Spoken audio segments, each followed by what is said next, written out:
Story की start एक narrative voice से होती है जो बताती है मेरा नाम हैनवू है। मैं एक नॉर्मल इंसान हूँ मगर मैं टाइम ट्रेवल करके एक ऐसी दुनिया में आया जहाँ सभी लोग गॉड बन सकते हैं। ये एक डिवाइन कॉन्टिनेंट है, सभी के पास अपना ही एक डिवाइन रिलम होता है। इस दुनिया में जैसे ही कोई 18 साल का होता है वो एक डिवाइन रिलम को वेकन करता है। पर जब मैं इस दुनिया में आया तो मैं इस लड़के की बॉडी में था जो कि बहुत ही ज़्यादा कमज़ोर है। इसने 18 साल की उम्र में अपने डिवाइन रिलम को वेकन किया मगर इसकी जो पावर है वो टिड्डों को कंट्रोल करने की है। और फिर हमें हीरो के दादा का सीन दिखाया जाता है जो कि बहुत ही बुरी हालत में होते हैं। वो बताते हैं कि हैनवू तुम्हारे पेरेंट्स इंपीरियल अकेडमी के केओस में लापता हो गए थे और इसके दादा को भी यकीन है कि वो जिंदा हैं, इसलिए वो चाहते हैं कि हैनवू इंपीरियल अकेडमी जाए और वहां जाके उन्हें ढूंढे। तभी वहां पे गॉडेस आती है जो हैनवू से कहती है कि हैनवू मेरी बात सुनो, तुम्हें पता है कि तुम्हारी हालात कैसे हैं। मैं तुम्हारे हालात पे तरस खाते हुए तुम्हें अभी भी कह रही हूँ कि मेरे गुलाम बन जाओ। अगर तुम मेरे स्लेव बन जाते हो तो मैं तुम्हारी जिंदगी संवार दूंगी। तुम्हें किसी भी चीज की टेंशन लेने की जरूरत नहीं है, तुम्हें कोई भी बुली नहीं करेगा, तुम्हारे सारे खर्च मैं उठाऊंगी। मगर हैनवू उसे इनकार कर देता है। वो कहता है कि नहीं, मैं ऐसा नहीं कर सकता। जिसे सुनते ही गॉडेस वहां से चली जाती है और तभी क्लास के बुलीज आते हैं और इसे धमकाने लग जाते हैं कि तुम्हारी हिम्मत भी कैसे हुई क्वीन दी गॉडेस से बात करने की। अब तुम्हें हमें इसकी कीमत चुकानी होगी, तुम्हें हमें डिवाइन पावर देना होगी। अगर तुम्हें हमें डिवाइन पावर नहीं दोगे तो हम तुम्हारे रिलम में इन्वेड करके तुम्हारे कोर को डिस्ट्रॉय कर देंगे। तुम्हें तो पता ही होगा अगर तुम्हारा कोर डिस्ट्रॉय हो गया तो तुम्हारा फ्यूचर खत्म हो जाएगा। जिसपे हैनवू ऐसे हालात से तंग आकर सोचता है मैं एक टाइम ट्रेवलर हूँ, मेरी भी कुछ इज्जत है, मुझे कुछ ना कुछ तो करना होगा। अगर चीजें ऐसे ही चलती रही तो बहुत बुरा होगा। इसी के साथ वो एक मशीन में एंटर करता है जो कि गॉड डोमेन के साथ कनेक्ट करती है। इसके थ्रू कोई भी अपने डिवाइन रिलम में लॉग इन कर सकता है। जैसे ही हैनवू अपने डिवाइन रिलम में एंटर करता है वो उसकी खूबसूरती को देख के हैरान हो रहा होता है। हर तरफ सब्जा ही सब्जा होता है और वहाँ पे टिड्डे घूम रहे होते हैं और हमें बताया जाता है ये टिड्डे कोई और नहीं बल्कि हमारे एमसी के फेमिलियर हैं और हमारा एमसी इन्हीं का गॉड है। फिर एमसी अपनी स्टेटस विंडो देखता है जहाँ पे उसे बताया जाता है कि उसका डिवाइन टैलेंट चूजन वन है और उसकी एबिलिटीज में रैपिड ग्रोथ और सैक्रिफाइस शामिल है। इन एबिलिटीज को देखने के बाद एमसी सोचता है कि मुझे जहाँ तक हैनवू की पास मेमोरीज याद है उनके मुताबिक चूजन वन और सैक्रिफाइस की कोई एबिलिटीज के पास पहले नहीं थी। क्या ये इस वजह से है कि मैं टाइम ट्रेवल करके इस दुनिया में आया हूँ जिसकी वजह से मेरे सिस्टम में दो न्यू स्किल्स ऐड हो गई हैं। और फिर हैनवू इनकी डिटेल्स चेक करता है जहाँ पे उसे बताया जाता है चूजन वन आपको हेवंस की तरफ से चूज किया गया है। जब भी आप लेवल अप करेंगे आपको एक एडिशनल स्किल दी जाएगी। और फिर वो देखता है लाइफ सेक्रीफाइस की एबिलिटी को जिसके बारे में बताया जाता है कि आप एक लिविंग बीइंग की सेक्रीफाइस देके उसके बदले में एक इक्वल वैल्यू की प्रोडक्ट हासिल कर सकते हैं। ये प्रोडक्ट बिल्कुल ही रैंडम होगी और ये एबिलिटी आप एक दिन में एक बार इस्तेमाल कर सकते हैं, इसके अलावा आप इसे इस्तेमाल नहीं कर सकते। जितनी अच्छी आपकी सेक्रीफाइस होगी उतनी अच्छी आपकी प्रोडक्ट मिलेगी।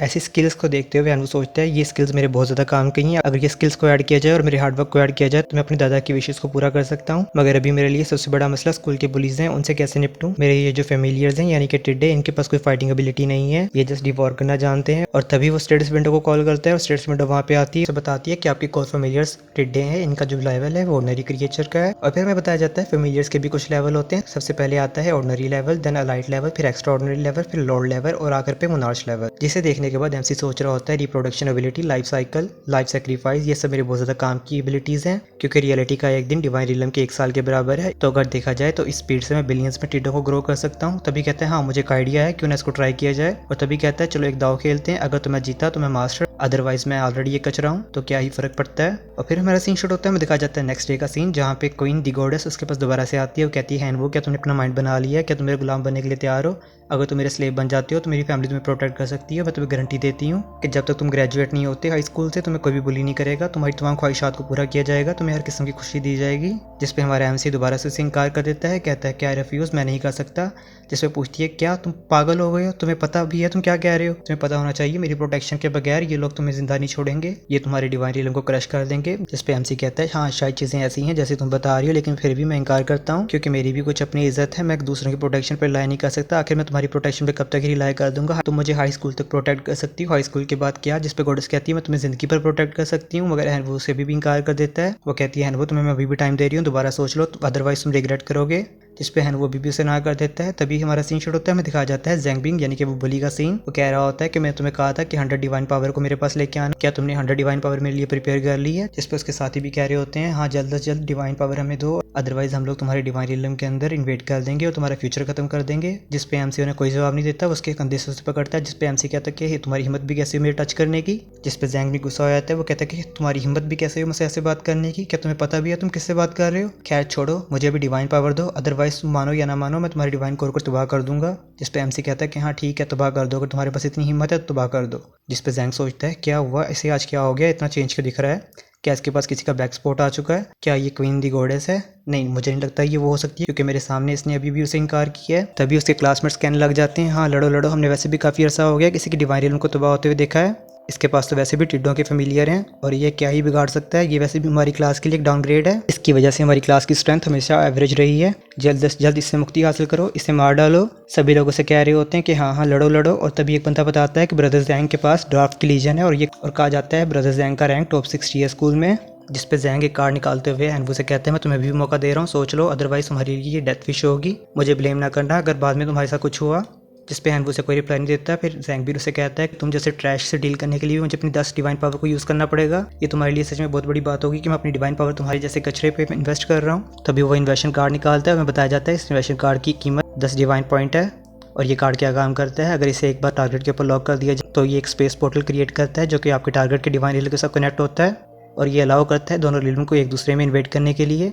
जैसे ही जैंग अपनी इन्वेशन कार्ड को यूज़ करता है, हैन वो अपने रिलम के अंदर खींचा चला जाता है। जैसे ही वो अपने रिलम के अंदर जाता है उसके सामने एक गेट होता है जिसे देखने के बाद वो हैरान हो रहा होता है, ये इन्वेशन गेट है। वो कहता है कि अब ये क्या भला है। तभी वो गेट ओपन और हमें दिखाया जाता है डाफ की आर्मी को, जिन्हें जैंग भी ऑर्डर दे रहा होता है। मैं जैंग डाफ गोड तुमको ऑर्डर देता हूँ कि तुम लोग इसके डिवाइन को और रिलम को तबाह कर दो, जिसपे तमाम डाफ मोटिवेट हो जाते हैं। और फिर हमें दिखाया जाता है ये पूरा सीन पूरी क्लास को लाइव स्ट्रीम करवा के दिखाया जा रहा होता है, जिसे देख के मुख्तलिफ स्टूडेंट मुख्तलिफ कमेंट्स पास कर रहे होते हैं। वो कहते हैं कि ज़ाम्बिंग की आर्मी बहुत ज़्यादा स्ट्रॉन्ग है, मैंने सुना है कि उसके पास 1000 डाफ्स हैं और इन सब की स्ट्रेंथ को मिला के वो टॉप 50 में आता है। जिसपे एक लड़की उसे कहती है अपनी बकवास बंद करो, अगर तुम्हें किसी चीज़ का पता ना हो तो उसके बारे में बात नहीं करते। क्या तुम्हें पता भी है डाफ्स ने इक्विपमेंट वेयर किए हुए हैं जिसकी वजह से इनकी स्ट्रेंथ टॉप 30 में आती है। और तभी वहाँ पे एक लड़का कहते हैं जरा सामने तो देखो, वहाँ पे एक लाइट डार्फ है जो कि सारी लीजन को लीड कर रहा है। तभी हमें दिखाया जाता है लाइट डार्फ का सीन जो कि बहुत ज्यादा खूंखार लग रहा होता है और इन सबको देख के गोडेस सोच रही होती है मैंने इसे पहले ही कहा था मेरी ऑफर को मान ले। और तभी हमारा सीन शिफ्ट होता है। हमें दिखाया जाता है हमारा एनवो अपने सेल्फ एक्सप्लोडिंग टिड्डों को बुला लेता है। वो कहता है कि तुम सब इन पे अटैक करना स्टार्ट करो, जिसे देख के सब लोग हैरान हो रहे होते हैं। एक लड़का पूछता है ये टिड्डे किस तरह के टिड्डे हैं, मैंने आज तक ऐसे टिड्डे नहीं देखे। जिसपे एक लड़का बताता है कि मेरे पास ऑब्जर्विंग स्किल है, मैं बताता हूँ लोगों को ये सब लोग एक लाइट लाइफ फार्म है। जहाँ तक मुझे पता था एनवो के पास ऑर्डिनरी टिड्डे थे, उसके पास लाइट लाइफ फार्म कहाँ से आ गई। मगर तभी उसे एक लड़का टोकता है तो क्या हुआ ये अगर लाइट लाइफ फार्म है तभी ये अगर ऑर्डिनरी डाफ्स भी यहाँ पे मौजूद हो तभी उनके खिलाफ नहीं लड़ सकते। हालांकि यहाँ पे तो एक लाइट डाफ भी लीड कर रहा है। ये टिड्डे पहले भी यूजलेस थे, अभी यूजलेस हैं। और तभी हमें दिखाया जाता है टिड्डे डाफ्स के ऊपर अटैक करना स्टार्ट कर देते हैं। वो उनके ऊपर गिर गिर के एक्सप्लोड हो रहे होते हैं। जिस देख के एमसी बताता है कि एक दिन पहले की बात है, मैंने अपने 2.49 बिलियन टिड्डों को सेक्रीफाइस कर दिया था, सिर्फ 1 मिलियन अडल्ट टिड्डे छोड़े थे ताकि वो ग्रो कर सकें।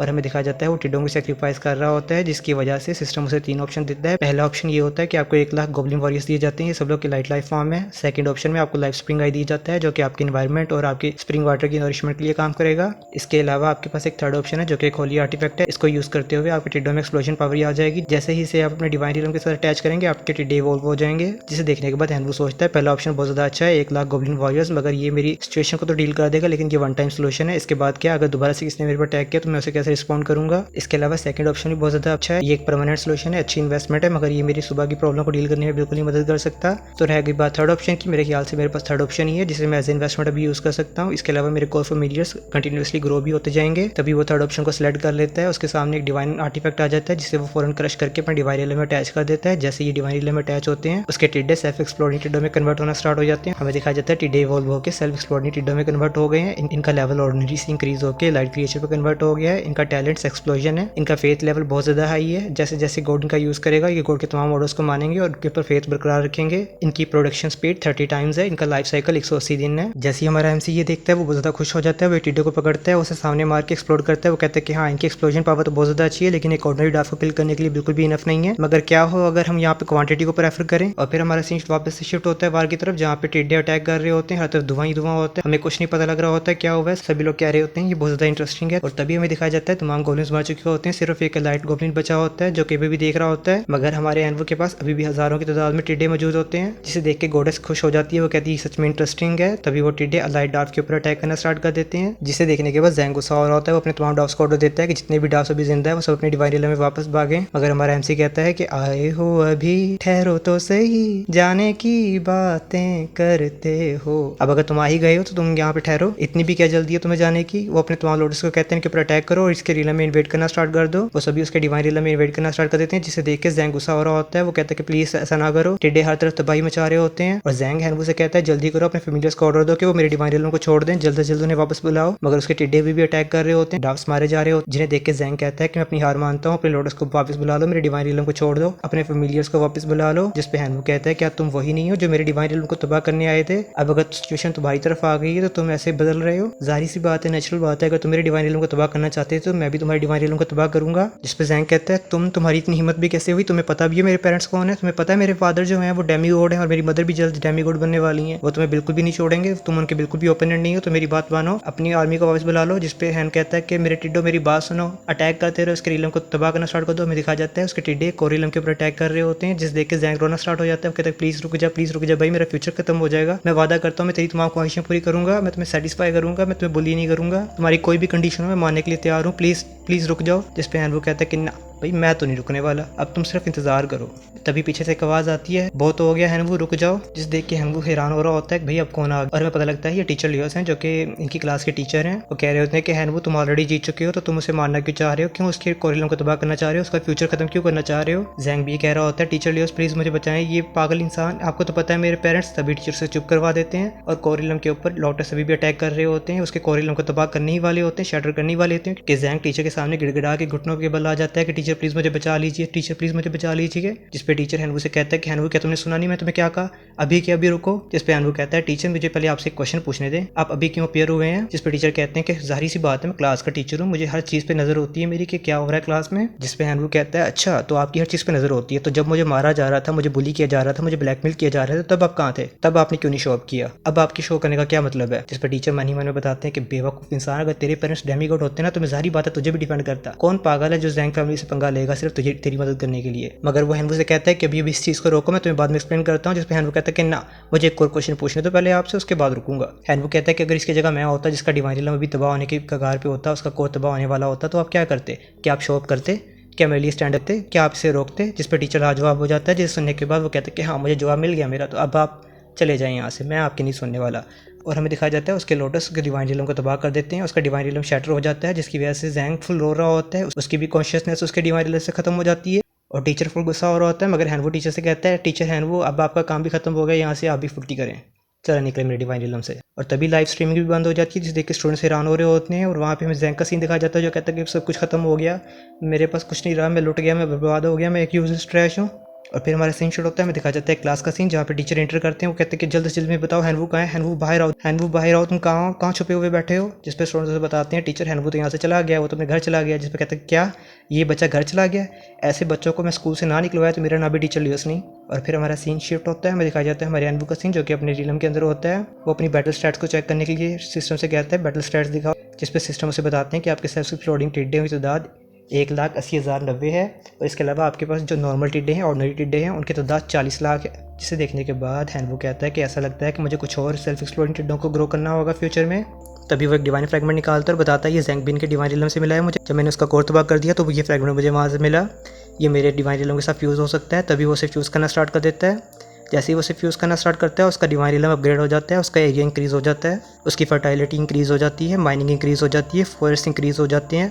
इसके अलावा डेजर्ट का भी साइज़ इंक्रीज़ हो जाता है, हर चीज़ में इंक्रीज़ हो जाता है। इसके अलावा उसको core of divine realm level 2 का एक्वायर होता है, लेवल 1 का रैली का एक्वायर होता है जो कि एक डार्क हैमर होता है, और इसके अलावा 820 डार्क एक्वायर होते हैं। और इसके अलावा अगर बात की जाए ऑर्डिनरी इक्विपमेंट्स तो उनकी तो बात ही ना करो, वो तो बहुत ज़्यादा मिले हैं मुझे। और हैनवू सोच रहा होता है कि सच में बहुत अच्छा हार्वेस्ट था, मैंने सोचा नहीं था कि ग्रेजुएशन से पहले ही मुझे इतना अच्छा हार्वेस्ट मिल जाएगा। और जहाँ तक मुझे याद है जैंग ने मुझे धमकी देते हुए कहा था कि अगर मैंने उसके डिवाइन रियलम को ब्रेक किया तो उसके पेरेंट्स हैं जो कि डेमीगॉड हैं वो मुझसे बदला लेने आएंगे, मुझे इसके लिए भी प्रिपेयर करना होगा, मेरे पास अभी कुछ भी नहीं है कि मैं उसे डील कर सकूँ। और जैसा कि टीचर लियो का रिएक्शन था तो मुझे लगता है कि मुझे अपने आप में ही कुछ करना होगा, मुझे खुद ग्रो करना होगा ताकि मैं उसे डील कर सकूँ। और फिर हैनवू डार्क हैमर जो उसे मिला था उसे सेल करने की कोशिश कर रहा होता है, उसे बताता है कि मेरे पास रिसोर्सेज नहीं है तो क्यों ना मैं इसको एक्सचेंज करूँ किसी अच्छी चीज़ के लिए, क्या पता मुझे कोई अच्छी चीज़ मिल जाए। तभी सिस्टम से कहता है प्लीज़ वेट कीजिएगा, जिसको कहता है क्या वेट कीजिएगा। तभी उसे एक ऑफर आती है कि हम आपको लावा क्रिस्टल देंगे इसके बदले में, जिस पे हैनवू सोचता है जहाँ तो मुझे याद है लावा क्रिस्टल आपकी फायर रेजिस्टेंस इंक्रीज करता है और मेरे फेमिलियर्स के पास जो पावर है उसको इंक्रीज कर देगा। तभी वो उसे एक्सेप्ट कर लेता है और सोचता है इसकी मदद से जो मेरे सेल्फ एक्सप्लोडिंग टिड्डे हैं वो ग्रो कर पाएंगे, उनका लेवल अपग्रेड हो जाएगा। तभी उसकी एक्सचेंज सक्सेसफुल हो जाती है, उसे लावा क्रिस्टल मिल जाता है जिसे वो फौरन अपने डिवाइन रियलम के साथ अटैच कर देता है। अटैच करते ही उसके लोटस दोबारा से अपग्रेड हो जाते हैं। इनका लेवल अभी भी लाइट क्रीचर होता है मगर इनका टैलेंट सेल्फ एक्सप्लोडिंग से मैग्मा सेल्फ एक्सप्लोडिंग कन्वर्ट हो जाता है, इनका फेस लेवल इंक्रीज हो जाता है, ये फैंटास्टिक बिलीवर बन जाते हैं। तभी वो एक सेल्फ एक्सप्लोडिंग टिड्डे को पकड़ता है, उसे सामने मारता है, जिसका अटैक अच्छा खासा होता है। जिसे देखने के बाद वो कहता है कि इनकी पावर तो ग्रेनेड के बराबर है, ये तो ऐसे ही जैसे मेरे हाथ में चलते फिरते ग्रेनेड है। और तभी हमारा सीन शूट होता है, दिखाया जाता है टीचर ऑफिस का सीन, जहाँ पे एक बंदा चिल्ला रहा होता है। वो कहता है कि मेरे बेटे का डिवाइन को शटर कर दिया गया और इसको दोबारा बनाने का भी कोई तरीका नहीं है। क्या स्कूल को नहीं चाहिए कि मुझे एक्सप्लेनेशन दे? क्या स्कूल की जिम्मेदारी नहीं थी कि वो बच्चों को डिफेंड करें? इस पे एक टीचर उसे बताती है कि आप गुस्सा ना करें, जहाँ तक हमें पता है ये इन्वेशन उसी ने स्टार्ट किया था। इसके अलावा जैंगबिंग के हमारे पास अदर भी केसेस हैं जहाँ पे उसने दूसरे लोगों को भी बुली किया है, जिस पे जैंगबिंग के फादर अपनी पावर को एक्टिवेट करते हुए कहते हैं कि आप लोगों का क्या मतलब है, मेरा बेटा अपने कोर को शटर करने के लिए खुद जिम्मेदार है।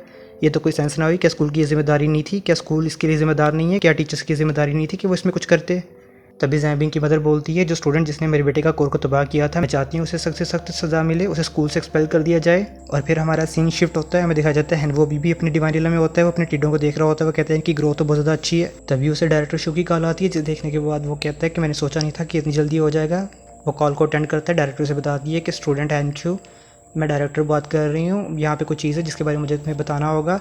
जैम्बिंग के फादर्स आए थे, उन्होंने स्कूल से डिमांड की है कि तुम्हें एक्सपेल किया जाए। उनके पेरेंट्स बहुत ज़्यादा जिद पे अड़े हुए थे कि तुम्हें एक्सपेल किया जाए, लेकिन मैंने उन्हें बताया कि हमने प्रॉपर इन्वेस्टिगेशन की है कि सारी इंसिडेंट के पीछे जैम्बिंग खुद था, वो इसके लिए खुद जिम्मेदार है। उसका डिवाइन रीलम उसकी अपनी इनिशिएटिव की वजह से तबाह हुआ है। और हैनवो एक अच्छा स्टूडेंट है जिसने अपनी स्ट्रेंथ पर रिलाई करते हुए उसको हराया है। इसके अलावा उसने इन्वेस्टिगेशन के अंदर कोई चीटिंग वगैरह भी नहीं की, और हमारे पास कोई रीज़न भी नहीं है कि हम उसे स्कूल से एक्सपेल कर सकें। जिस पर उसकी मदर कहती है चलो ठीक हो गया, जो भी है जो भी है, लेकिन क्या स्कूल इसके लिए जिम्मेदार नहीं है? और ऐसे कौन से स्टूडेंट्स हैं जो अपने क्लासमेट का ही रीलम तबाह कर दें?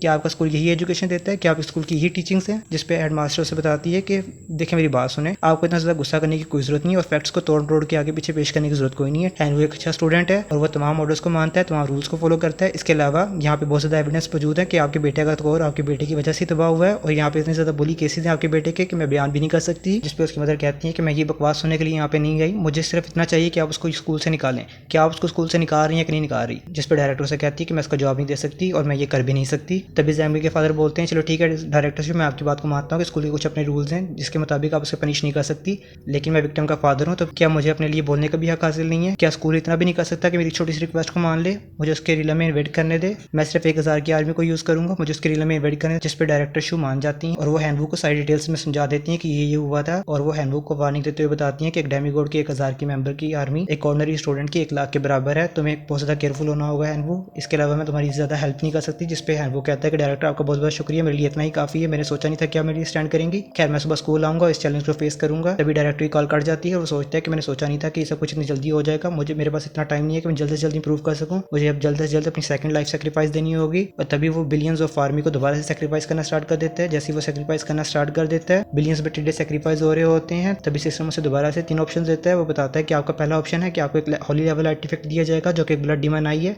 इससे क्या होगा, आपके तमाम फेमिलियर्स ब्रेजर हो जाएंगे, वो ब्रेजर मोड में पैदा हुआ करेंगे। जैसे ये ब्लड को देखेंगे इनकी वायलेंस रेट ट्रिगर हो जाएगी। और सेकंड ऑप्शन में आप एक स्किल क्रिस्टल को चूज कर सकते हैं जो कि एक फायरबॉल तकनीक है, इसे आपके फेमिलियर सीख सकते हैं। इन्हें मास्टर करने के बाद वो अल्टीमेट फायरबॉल तकनीक को यूज कर सकते हैं। और थर्ड ऑप्शन में हम आपको एक हीरोइक लाइफ फॉर्म देते हैं जो कि जियान फेंग ट्राइब से है, जिसपे हमारा एमसी बताता है कि 4.8 बिलियन क्रिडों को सेक्रीफाइस करने के बाद जो मुझे ऑफर्स मिली हैं सच में वर्थ हैं। तभी वो ऑप्शन थर्ड को सिलेक्ट कर लेता है। जैसे ही वो ऑप्शन थर्ड को सिलेक्ट कर लेता है, हीरोइक लाइफ फॉर्म उसके सामने आ जाती है। और तभी हीरोइक लाइफ फॉर्म कहती है कि गॉड मुझे इस वार्स की जरूरत है, जिसपे हैंडवो कहता है कि कोई मसला नहीं है, मैं तुम्हें भी प्रोवाइड कर देता हूँ। जिसके बाद वो अपने स्टोर में जाता है, वहाँ पे डिवाइन इक्विपमेंट में चेक कर रहा होता है, जहाँ पे उसे एक स्टॉर्म स्वार्ड मिलती है जिसकी कीमत 50 डिवाइन पावर है। और फिर हमें बताया जाता है इक्विपमेंट्स को भी लेवल के हिसाब से डिवाइड किया गया। पहले नंबर पे ऑर्डिनरी इक्विपमेंट आते हैं, सेकंड पे फेथ इक्विपमेंट, थर्ड पे डिवाइन जो कि गॉड्स और उनके फेमिलियर्स कंट्रोल कर सकते हैं। हैंडवो अपने कुछ लैंड्स को सेल करने के बाद उस स्वार्ड को बाय कर लेते और उसे हीरोइक लाइफ फॉर्म को दे देता है, जिसे लेने के बाद वो अपनी कुछ स्वार्ड टेक्निक्स को हैंडवो को दिखाता है, जिसे देखने के बाद हैंडवो कहता है इसकी स्ट्रेंथ तो सच में बहुत ज्यादा अच्छी है। तभी हीरोइक लाइफ फॉर्म कहती है गॉड मुझे 3 और स्वार्ड्स की जरूरत है ताकि मैं अपनी स्ट्रॉन्गेस्ट अटैक्स को अनलीश कर सकूं। जिसे सुनने के बाद हैंडवो की फटके बाहर आ जाती है। वो कहता है क्या 3 और, ये तो 150 डिवाइन पावर बनती है, एक को परचेज करने के लिए मैंने अपनी आधी जमीन भेज दी है। तभी वो कहता है कि लेकिन मुझे कुछ ना कुछ तो करना होगा। हाँ मुझे याद है गॉडेस क्वीन, उसके पास कुछ ना कुछ होगा, मुझे उससे कॉल करनी चाहिए। तभी वो गॉडेस को कॉल करता है जो कि अपनी कल्टीवेशन में बिजी होती है, वो अपने थंडरबर्ड्स को कल्टीवेट कर रही होती है। और फिर हमें दिखाया जाता है एक फ्लैशबैक का सीन जहाँ पे गॉडेस डूब रही होती है, वो आके उसे बचाता है, उसे सीपीआर देता है और गॉडेस इन ख्यालों से बाहर आके सोचती है वो ब्रेनलेस इडियट, उसे क्या लगता है मैं उसे डिफेंड नहीं कर सकती? क्या उसे पता नहीं है कि मेरे ग्रैंडफादर एक ट्रू गॉड है? इसके अलावा मेरी फैमिली में 23 डेमी गॉड है, क्या उसने सोचा कि मैं उसे प्रोटेक्ट नहीं कर सकती? तभी उसे हैंडवो की कॉल आती है, जिसे देख के वो ब्लश करना स्टार्ट कर देती है। वो कॉल पिक करती है और वो हैनवू से कहती है क्या तुमने अपना इरादा चेंज कर लिया कि तुम मेरे स्लेव बनने के लिए तैयार हो। जिस पे हैनवू से बताता है क्या तुम बार बार स्लेव बनने की बात कर रही होती है, मुझे यहाँ पे तुमसे एक फेवर चाहिए, क्या तुम मुझे अपनी कुछ डिवाइन पावर को उधार दे सकती है। जिस पे वो कहती है क्या मतलब उधार दे सकती हो, तो तुम्हारे पास डिवाइन पावर को तुम करोगे क्या तुम उसे अपने रिलम को अपग्रेड करने के लिए यूज करोगे और तुम मुझे वापस कब करोगे। इसके अलावा गॉडेस बताती है कि तुम ज्यादा हवाओं में ना उड़ो, अगर तुमने ज़ैंगी को हरा भी दिया है तो उसका ये मतलब नहीं है कि तुम्हारे लोटस बहुत ज्यादा ताकतवर हैं, तुम कुछ स्पेशल हो। वो सब एक ऑर्डिनरी लाइफ फॉर्म्स हैं, इनकी कोई ज्यादा खास वैल्यू नहीं है। जिसे सुनने के बाद हम वो कहते हैं अच्छा मैं जवाब समझ गया, मैं कॉल करता हूँ। वो कॉल करके चले जाते हैं। जिस देखने पर गॉडेस हैरान हो रही होती है, वो कहती है ये मैंने क्या कर दिया, मुझे अपने मुंह पे लगाम लगानी चाहिए थी, मैंने ये क्या कर दिया, मैंने अभी क्या बकवास की। वो पता नहीं मेरे बारे में क्या समझ रहा होगा, वो क्या पता नहीं सोच रहा होगा। तभी वो हैनवू को दोबारा से कॉल करती है। हैनवू पूछता है अब क्या मसला है, अब तुमने दोबारा कॉल क्यों की। जिस पे गॉडेस कहती है कि तुम वो सब छोड़ो, तो मुझे ये बताओ तुम्हें कितने चाहिए। और फिर हमारा सीन शिफ्ट होता है, हमें दिखाया जाता है हीरोइक लाइफ फॉर्म के पास 4 स्वाड आ चुकी होती हैं, जिसके बाद वो टैक्स को यूज कर रहा होता है। जिसे देखने के बाद हैनवू सोच रहा होता है कि मेरी तमाम एक्सपेक्टेशंस तुमसे ही है, मेरे पास तुम्हारे अलावा कोई ट्रम्प कार्ड नहीं है, प्लीज मुझे सपोर्ट करना। और फिर हमारा सीन शूट होता है, हमें दिखाया जाता है क्लास का सीन, जहाँ पे तमाम बच्चे बात कर रहे होते हैं इस लड़के की हिम्मत भी कैसे हुई क्लास में आने की, जब इसने ज़ैम्बी का डिवाइन रिलम तबाह कर दिया था। तो मेरे ख्याल से कुछ ज़्यादा ही खास बन रहा है, क्या ऐसे नहीं पता उसके पेरेंट्स इसे बदला लेने आएंगे, इससे तो यहाँ से भाग जाना चाहिए था। कुछ स्टूडेंट्स उसको डिफेंड भी कर रहे होते हैं कि नहीं हमें लगता है कि उसे ना सभी चीज़ों में घसीटा जा रहा है। और फिर हैनवू उन सबको देख के सोच रहा होता है मुझे ऑलरेडी एक्सपेक्ट था ये सब लोग मेरे बारे में यही सब कुछ सोचते होंगे। और फिर हमें दिखाया जाता है गॉडेस का सीन, जो कि उसे बता रही होती है कि मैं तुम्हें अपनी डिवाइन पावर तो उधार दे दी थी, लेकिन मुझे बताओ तुमने उसे किया क्या तुमने उससे अपने डिवाइन रिलम को अपग्रेड किया। मुझे ये ना बताना है कि तुम अभी ये सोच रहे हो कि तुम डेमीगॉड पंगा ले सकते हो। मेरी बात मानो, अगर एक डेमीगॉड अपनी थोड़ी सी भी आर्मी तुम्हारे अंदर भेजेगा ना, 1000 पीपल भी भेजेगा, तो तुम्हारा रिलम उसको बिल्कुल भी डिफेंड नहीं कर सकेगा, तुम उनके लेवल के भी नहीं हो। जिस पे हैनवू कहता है मेरे पास इसके अलावा कोई चॉइस भी नहीं है। जिस पे गॉडेस से कहती है क्या मतलब चॉइस नहीं है, तुम्हारे पास चॉइस तो है, मैं तुम्हें कह तो रही हूँ मेरा स्लेव बन जाओ। जैसे तुम मेरे स्लेव बनाओगे मैं अपनी फैमिली से कॉन्टैक्ट करूंगी और ज़ैम्बी को यहाँ पे सप्रेस कर दूंगी। मेरी फैमिली की जितनी अप्रोच है ज़ैम्बी उनसे पंगा लेना बिल्कुल भी अफोर्ड नहीं कर सकते। मेरे ग्रैंडफादर एक ट्रू गॉड है और इसके अलावा 23 डेमीगॉड्स मेरे अंडर आते हैं, वो इनको डिसोबे करने की हिम्मत भी नहीं कर सकते। जिस पे हैनवू कहता है मैं तुम्हारी ऑफर को अप्रिशिएट करता हूँ, लेकिन मैं ये नहीं कर सकता, मेरी कुछ इज्जत है, मैं ऑलरेडी इस चीज़ की प्रिपेयर कर चुका हूँ, मुझे प्रिपरेशन करने दो, डिस्टर्ब ना करो। जिस पे गॉडेस वहाँ से चली जाती है और क्लास लड़के कह रहे होते हैं इसकी हिम्मत भी कैसे हुई, गॉडेस ने इसे खुली ऑफर दी थी, अगर मैं होता तो ऑलरेडी सेलेक्ट कर लेता, ये ऑलरेडी मौत के कगार पे, लेकिन इसे अभी भी अपनी ईगो की पड़ी है। तभी क्लास में टीचर लियो ज़ैंग के पेरेंट्स आ रहे होते हैं। टीचर कहते हैं कि वो देखें वो रहा हैनवू, वो पूरी क्लास में से पॉइंट आउट करता है। जिस देखते हैं ज़ैंग की मदर फुल गुस्सा हो जाती है, वो कहती है कि अच्छा ये बास्टर्ड है जिसने मेरे बच्चे का डिवाइन रिलम तबाह किया। उसके ऊपर गुस्सा कर ही रही होती है कि ज़ैंग के फादर से कहते हैं कि बेबी काम डाउन, ये स्कूल है, स्कूल के कुछ रूल्स होते हैं, मैंने ब्रेक नहीं करना चाहिए। और टीचर कहते हैं कि हैनवू जल्द से जल्द सामने आओ, टाइम वेस्ट ना करो, मिस्टर ज़ैंग का टाइम बहुत ज़्यादा कीमती है, उनका टाइम वेस्ट ना करो, सामने आओ जल्दी। इस पर कहता है क्या क्यों सामने क्यों हो, मैं तो डायरेक्टर शू का वेट करूंगा ताकि वो मेरा विटनेस बने, गवाह बने मेरी। इस पर टीचर कहते हैं क्या मतलब, तुम्हें पता भी है डायरेक्टर शू कितनी बिजी इंसान है, ऐसे छोटे मोटे मसलों में वो नहीं पड़ती। इसके अलावा तो मेरी बात सुनो, मैं ऑलरेडी इनफ हूँ तुम्हारे लिए, तो मैं ऑलरेडी इनफ हूँ तुम्हारे लिए, इतना इनफ है कि मैं यहाँ पे मौजूद हूँ तुम्हें जज करने के लिए। जल्द से जल्द बाहर आओ, अदरवाइज मुझे ब्लेम ना करना कि मैं तुम्हारे साथ इतना रूड हुआ। तभी वहाँ पे डायरेक्टर की एंट्री होती है, वो कहती है कि टीचर लियो आप किसके साथ रूड होने की बात कर रहे हैं। जिस पर डायरेक्टर बताते हैं कि डायरेक्टर आप यहाँ पे क्या कर रही हैं, आपको तो यहाँ पे मतलब इतना छोटा सा मसला है, आपको तो यहाँ पे आने की जरूरत ही नहीं थी, मैं तो सिर्फ कुछ स्टूडेंट्स को डिसिप्लिन सिखा रहा था। इस पर डायरेक्टर से बताती है टीचर मेरी बात सुने, आप यहाँ पे टीचर हैं, आप स्कूल के टीचर हैं, ना कि आप किसी डेमीगॉड के कुत्ते हैं, आप मेरी बात समझ गए हैं कि नहीं समझे। मगर तभी ज़ैंग के फादर वहाँ पे कहते हैं डायरेक्टर शो अगर आप आ चुके हैं तो क्या हमें स्टार्ट करना चाहिए। जिस पे डायरेक्टर हैनवू से पूछती है हैनवू क्या तुम रेडी हो, जिस पे हैनवू कहते हैं हाँ मैं रेडी हूँ। तभी ज़ैंग के फादर अपना इन्वेस्टन कार्ड निकालते हैं, वो कहते हैं चलो स्टार्ट करते हैं, उसे वो हैनवू के ऊपर टारगेट कर देते हैं। जैसे वो टारगेट हैनवू अपने रिलम के अंदर खींचा चला जाता है, हमें दिखाया जाता है एक डोर को जिसके अंदर से 1000 वुल्फ की आर्मी दिखाई जाती है। जिस पे देखने के बाद क्लासमेट्स कमेंट कर रहे होते हैं कि तो वुल्फ कैवलरी है, ये सभी लाइट लाइफ फॉर्म्स हैं और इनके जो इक्विपमेंट्स है बहुत ज़्यादा अच्छे हैं। और एक बच्चा तो कह रहा होता है सच में इनकी स्ट्रेंथ बहुत ज़्यादा एक्स्ट्राऑर्डिनरी है और जो इक्विपमेंट है वो भी एक्स्ट्राऑर्डिनरी है। इस बार तो हैनवू सच में गया।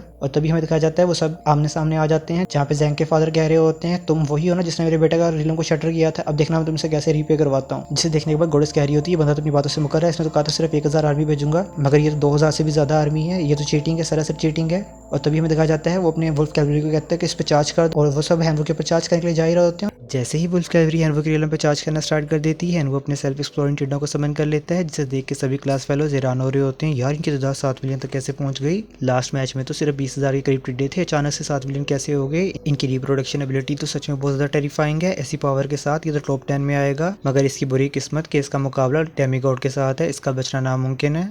तभी हमें दिखाया जाता है मिलियंस की तादाद में सेल्फ एक्सप्लोरिंग टिड्डे वुल्फ कैवलरी के ऊपर चार्ज कर रहे होते हैं, अटैक कर रहे होते हैं, अपने आप को सेक्रीफाइस कर रहे होते हैं, मगर वुल्फ कैवलरी का कुछ ना बिगाड़ सके।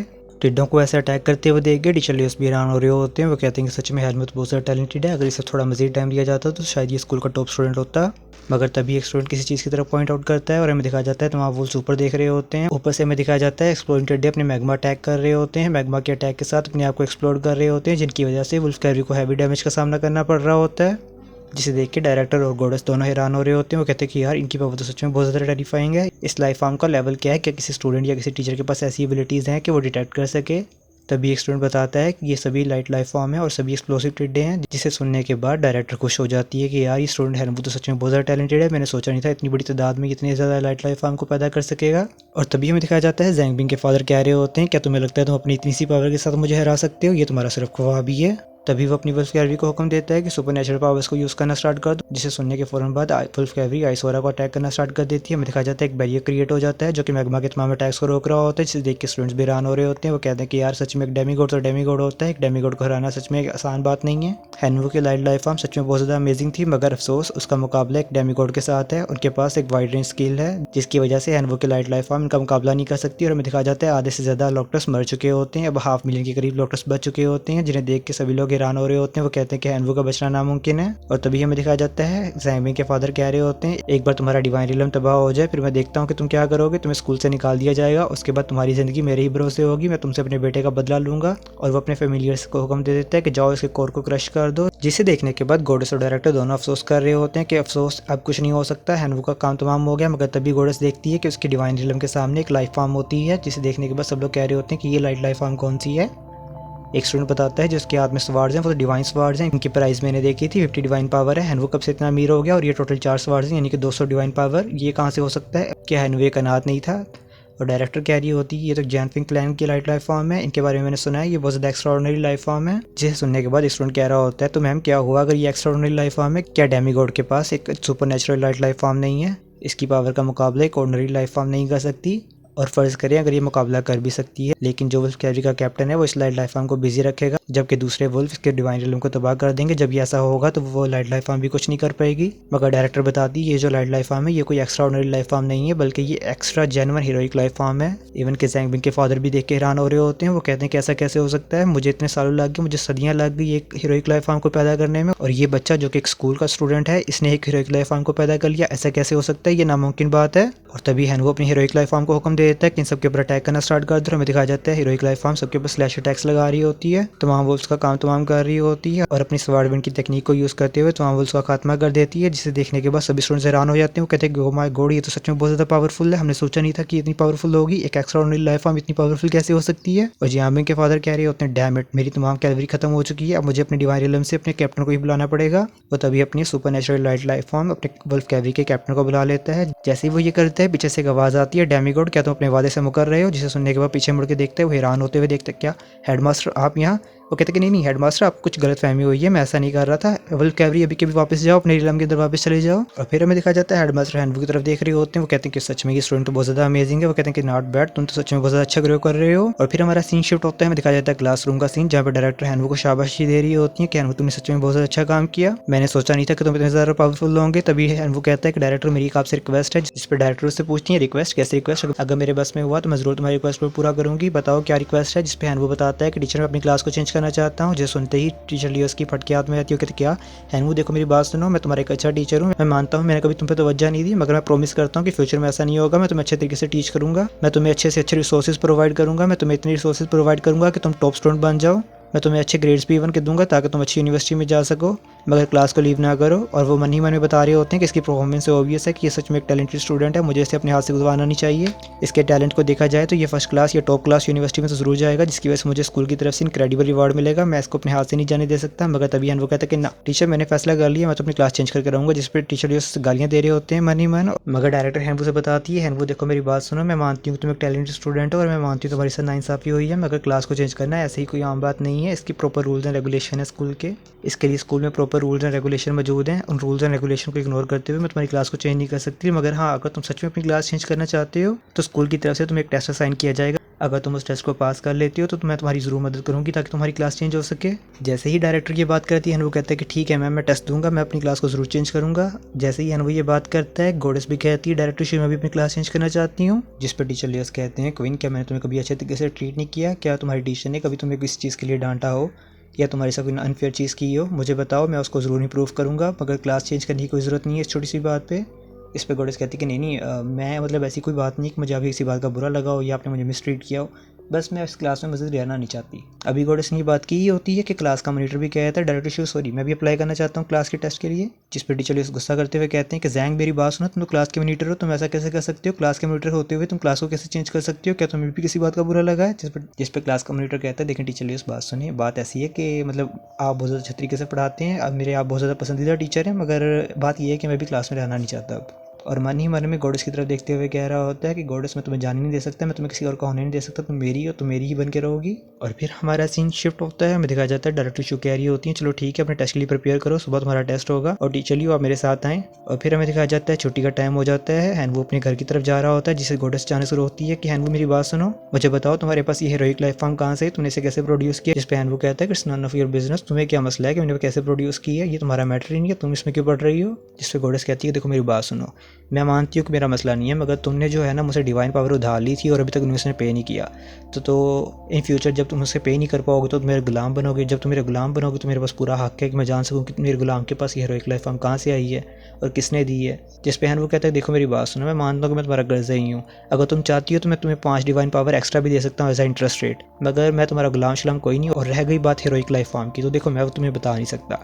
और ये बात कहते ही वो अपने डिवाइन रिलम के अंदर ट्रांसपोर्ट हो जाता है, जिसे देखने के बाद गॉडेस से गालियाँ दे रही होती हैं यार ये कमीना इंसान। और फिर हमारा सीन शिफ्ट होता है, हमें दिखाया जाता है हैनवो के डिवाइन रिलम का सीन, जहाँ पे उसकी ऑर्डिनरी टिड्डों की तादाद 1 बिलियन होती है, सेल्फ एक्सप्लोरिंग टिड्डों की तादाद 1 बिलियन होती है और एक्सप्लोरिंग टिड्डों की तादाद 30,000 होती है। जिसे देखने के बाद हैनवो सोच रहा होता है मेरे जो फैमिलियर्स हैं इनकी तादाद बहुत ज़्यादा कम है, अगर यही तादाद रही तो सुबह का टेस्ट मेरे लिए बहुत सारा डिफिकल्ट होने वाला है। और फिर हमें दिखाया जाता है हीरोइक लाइफ फॉर्म आती है और बताती है कि गॉड मेरी बात सुनिए, देखें यहाँ पे कुछ वुल्फ कैवरी है जो कि माइंस के अंदर हाइड हो रही है, क्या आप चाहते हैं कि मैं उन्हें डिस्ट्रॉय कर दूँ, उन्हें किल कर दूँ। इस पे हैनवो सोच रहा होता है कि हो मुझे याद है ये जो वुल्फ कैवरी है ये जो जैबिंग के फादर हैं, इन्होंने जब मुझ पर अटैक किया था तो काफ़ी ज़्यादा वुल्फ कैवरी तो जो कि आगे पीछे भाग गई थी, इनका ऐसे मेरे डिवाइन रिलम में रहना बहुत ज़्यादा खतरे की बात है, इनका ऐसे मेरे डिवाइन रिलम में रहना बहुत ज़्यादा खतरे की बात है। और मैं इनको डायरेक्ट मार भी दूँ तो मुझे इससे कोई फायदा नहीं होगा, टोटली वेस्ट होगा, तो मैं इनका क्या करूँ। तभी अपनी हीरोइक लाइफ फॉर्म से कहता है कि जाओ उन्हें सबको कैप्चर कर लो, उन वुल्फ कैवरी के तमाम बंदों को पकड़ना, कोई भी मरे ना, मुझे वो तमाम के तमाम जिंदा चाहिए। और फिर हमारा सीन शूट होता है, हमें दिखाया जाता है 2 घंटे बाद का सीन, हीरोइक लाइफ फॉर्म ने तमाम वुल्फ कैवरी को बंदी बना लिया होता है, वुल्फ कैवरी के सामने हैनवो खड़ा होता है और हमें दिखाया जाता है हैनवो अपने 1 मिलियन टिड्डे और इन तमाम की तमाम वुल्फ कैवरी को सेक्रीफाइस कर देता है। जैसे वो इन्हें सेक्रीफाइस कर देता है तो उसे 3 चीज़ें एक्वायर होती हैं, पहली चीज़ होती है कैल्फा मैग, दूसरा एक फर्नेस होता है और तीसरी चीज़ वॉच टावर्स होती हैं जिनकी तादाद 3 है, जिन्हें देखने के बाद हैनवो सोच रहा होता है ये रिवार्ड से टोटली यूजलेस है मेरे लिए, क्या सिस्टम पागल हो गया, मेका कौन यूज़ करेगा, मेरे डॉक्टर इसे कैसे यूज़ कर सकेंगे। और आगे बात फर्नेस की, तो टिड्डो ने कब से फौज करना स्टार्ट कर दिया। और आगे बात वॉच टावर्स की, हाँ ये थोड़े बहुत यूज़ किए तो हैं मगर इनकी हाइट कितनी है, इनकी जितनी हाइट है उसके थ्रू तो यूज़ करना ही बेकार है। और तभी उसे याद आता है उसके पास जैनबिंग के कुछ ड्राफ्ट्स पड़े हैं और उन्हें यूज़ कर सकता है,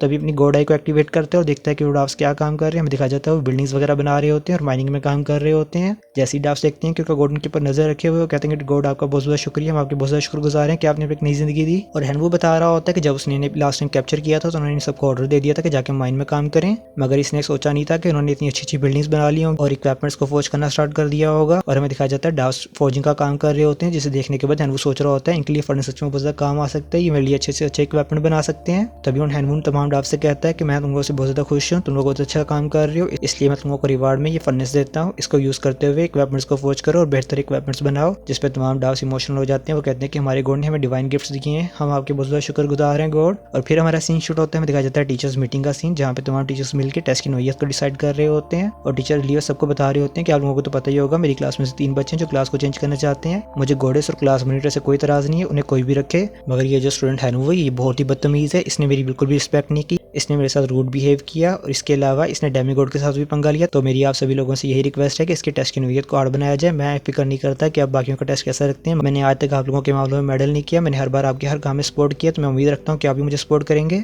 जिस पे दूसरे टीचर्स भी कहते हैं कि हम आपके साथ हैं, आप बहुत ज़्यादा अच्छे इंसान हैं, हम आपका साथ देंगे। इन्हें तो शुक्रगुजार होना चाहिए कि इनके टीचर्स इनके लिए इतनी सेक्रीफाइस करते हैं। और फिर हमारा सीन शूट होता है, हमें दिखाया जाता है क्लास का सीन, जहाँ पे टीचर लियस उन सबको उनके टेस्ट की रिक्वायरमेंट्स दे रहे होते हैं। हमें दिखाया जाता है क्लास मॉनिटर और गॉडेस की रिक्वायरमेंट बहुत ज़्यादा सिंपल होती हैं, उन्होंने सिर्फ 1000 डाफ्स के खिलाफ अपने आप को संभालना होता है। और मगर हमारा हैनवो अपने टेस्ट की नोयत को देख के फुल हैरान हो रहा होता है, उसकी टेस्ट की नोयत लेवल 10 होती है और इस टेस्ट का टास्क ये है कि उसे 10,000 इन्वेडर्स के खिलाफ अपने आप को डिफेंड करना होगा। जिस पे इवन के डायरेक्टर शुभी कह रही होती हैं कि टीचर लियस क्या आपको नहीं लगता कि आपको हैनवो के टेस्ट को रिकंसिडर करने की जरूरत है। जिस पर टीचर लियस बताते हैं डायरेक्टर मैं आपकी रिस्पेक्ट करता हूँ, मगर ये डिसीजन मेरे अकेले का नहीं है मगर तमाम क्लासरूम्स के टीचर्स का है। जिस पे हैनवो कहता है कि डायरेक्टर शुभ ये मैटर नहीं करता, मैंने डिसाइड कर लिया कि मैं क्लास को चेंज करूंगा तो मैं इस टेस्ट को जरूर दूंगा। जिस पर टीचर कहते हैं इतना कॉकी बनने की कोई जरूरत नहीं है, अभी भी चांस है, तुम्हारे पास मौका है, मुझसे माफ़ी मांग लो। मगर हैनवू उसे टोटली इग्नोर करके वहाँ से जा रहा होता है, जिस पर गोड उससे कहती है कि देखो मेरी बात अभी वहीं पे है, अगर तुम मेरे स्लेव बन जाते हो तो मैं गारंटी देती हूँ तुम्हें पूरे स्कूल में कोई बुली नहीं कर सकता। जिस पे हैनवू से कहता है कि हम टेस्ट में मिलेंगे। जिस पर गोडिस कहती है सच में कितना अनग्रेटफुल फेलो है। और क्लास मॉनिटर कह रहा होता है हैनवू मैं तुमसे सच में गोडिस को छीन लूंगा, तुम देखते ही जाओ। और फिर हमारा सीन शूट होता है, दिखाया जाता है टेस्ट स्टार्ट हो गया होता है। 10,000 के करीब फायर रेजिस्टेंट गोब्लिन्स अटैक कर रहे होते हैं हैनवू के रिलम पे, जिसे देखने के बाद स्टूडेंट्स भी हैरान हो रहे होते हैं। कहते हैं कि हैनवू का टेस्ट तो सच में बहुत ज़्यादा डिफिकल्ट है। एक स्टूडेंट कहता है तो हाँ डिफिकल्ट तो होगा ही, क्योंकि उसने टीचर लियोस से पंगा लिया, उसे किसने कहा था कि टीचर लियोस को ऑफेंड करे। और फिर हमें दिखाया जाता है हैनवू का सीन जो कि कह रहा होता है कि लियोस तो इंसान खिलाने के भी लायक नहीं है, टीचर तो दूर की बात है, इसने जानबूझ के मेरा टेस्ट ऐसे रखा है जहाँ मुझे फायर रेसिस्टेंट गोब्लिन्स को डिफेंड करना होगा। और वहीं पे टीचर लियोस भी सोच रहे होते हैं कि हैनवू तुम मुझे ब्लेम नहीं कर सकते इस सब के लिए, मैं तो तुम्हारे साथ बहुत ज़्यादा काइंड था, ये तुम्हारा अपना कसूर है, तुमने मेरे से बदतमीजी की, अब तुम भुगतो। तुम्हारे डिवाइन रिलम को क्रश ना किया तो मेरा नाम भी टीचर लियोस नहीं है। और फिर हमें दिखाया जाता है कुछ टीचर के चमचे टीचर लियोस की उठा रहे होते हैं। वो कहते हैं टीचर आपको बहुत बहुत मुबारक हो, आपने हैनवू से अपना बदला ले लिया। जिस पर टीचर कहते हैं कि नहीं बदले वाली कोई बात नहीं है, मैं एक टीचर हूँ, स्टूडेंट और टीचर के दरमियान में कभी भी बदले वाली कोई चीज़ नहीं होती, मैं तो सिर्फ हैनवू को एक लेसन सिखाना चाहता हूँ। ये मेरी गुड इंटेंशन है कि मतलब मैं उसका टीचर हूँ, तो मैं बताना चाहता हूँ कि कभी भी किसी चीज़ को मिसअंडरस्टैंड नहीं करते।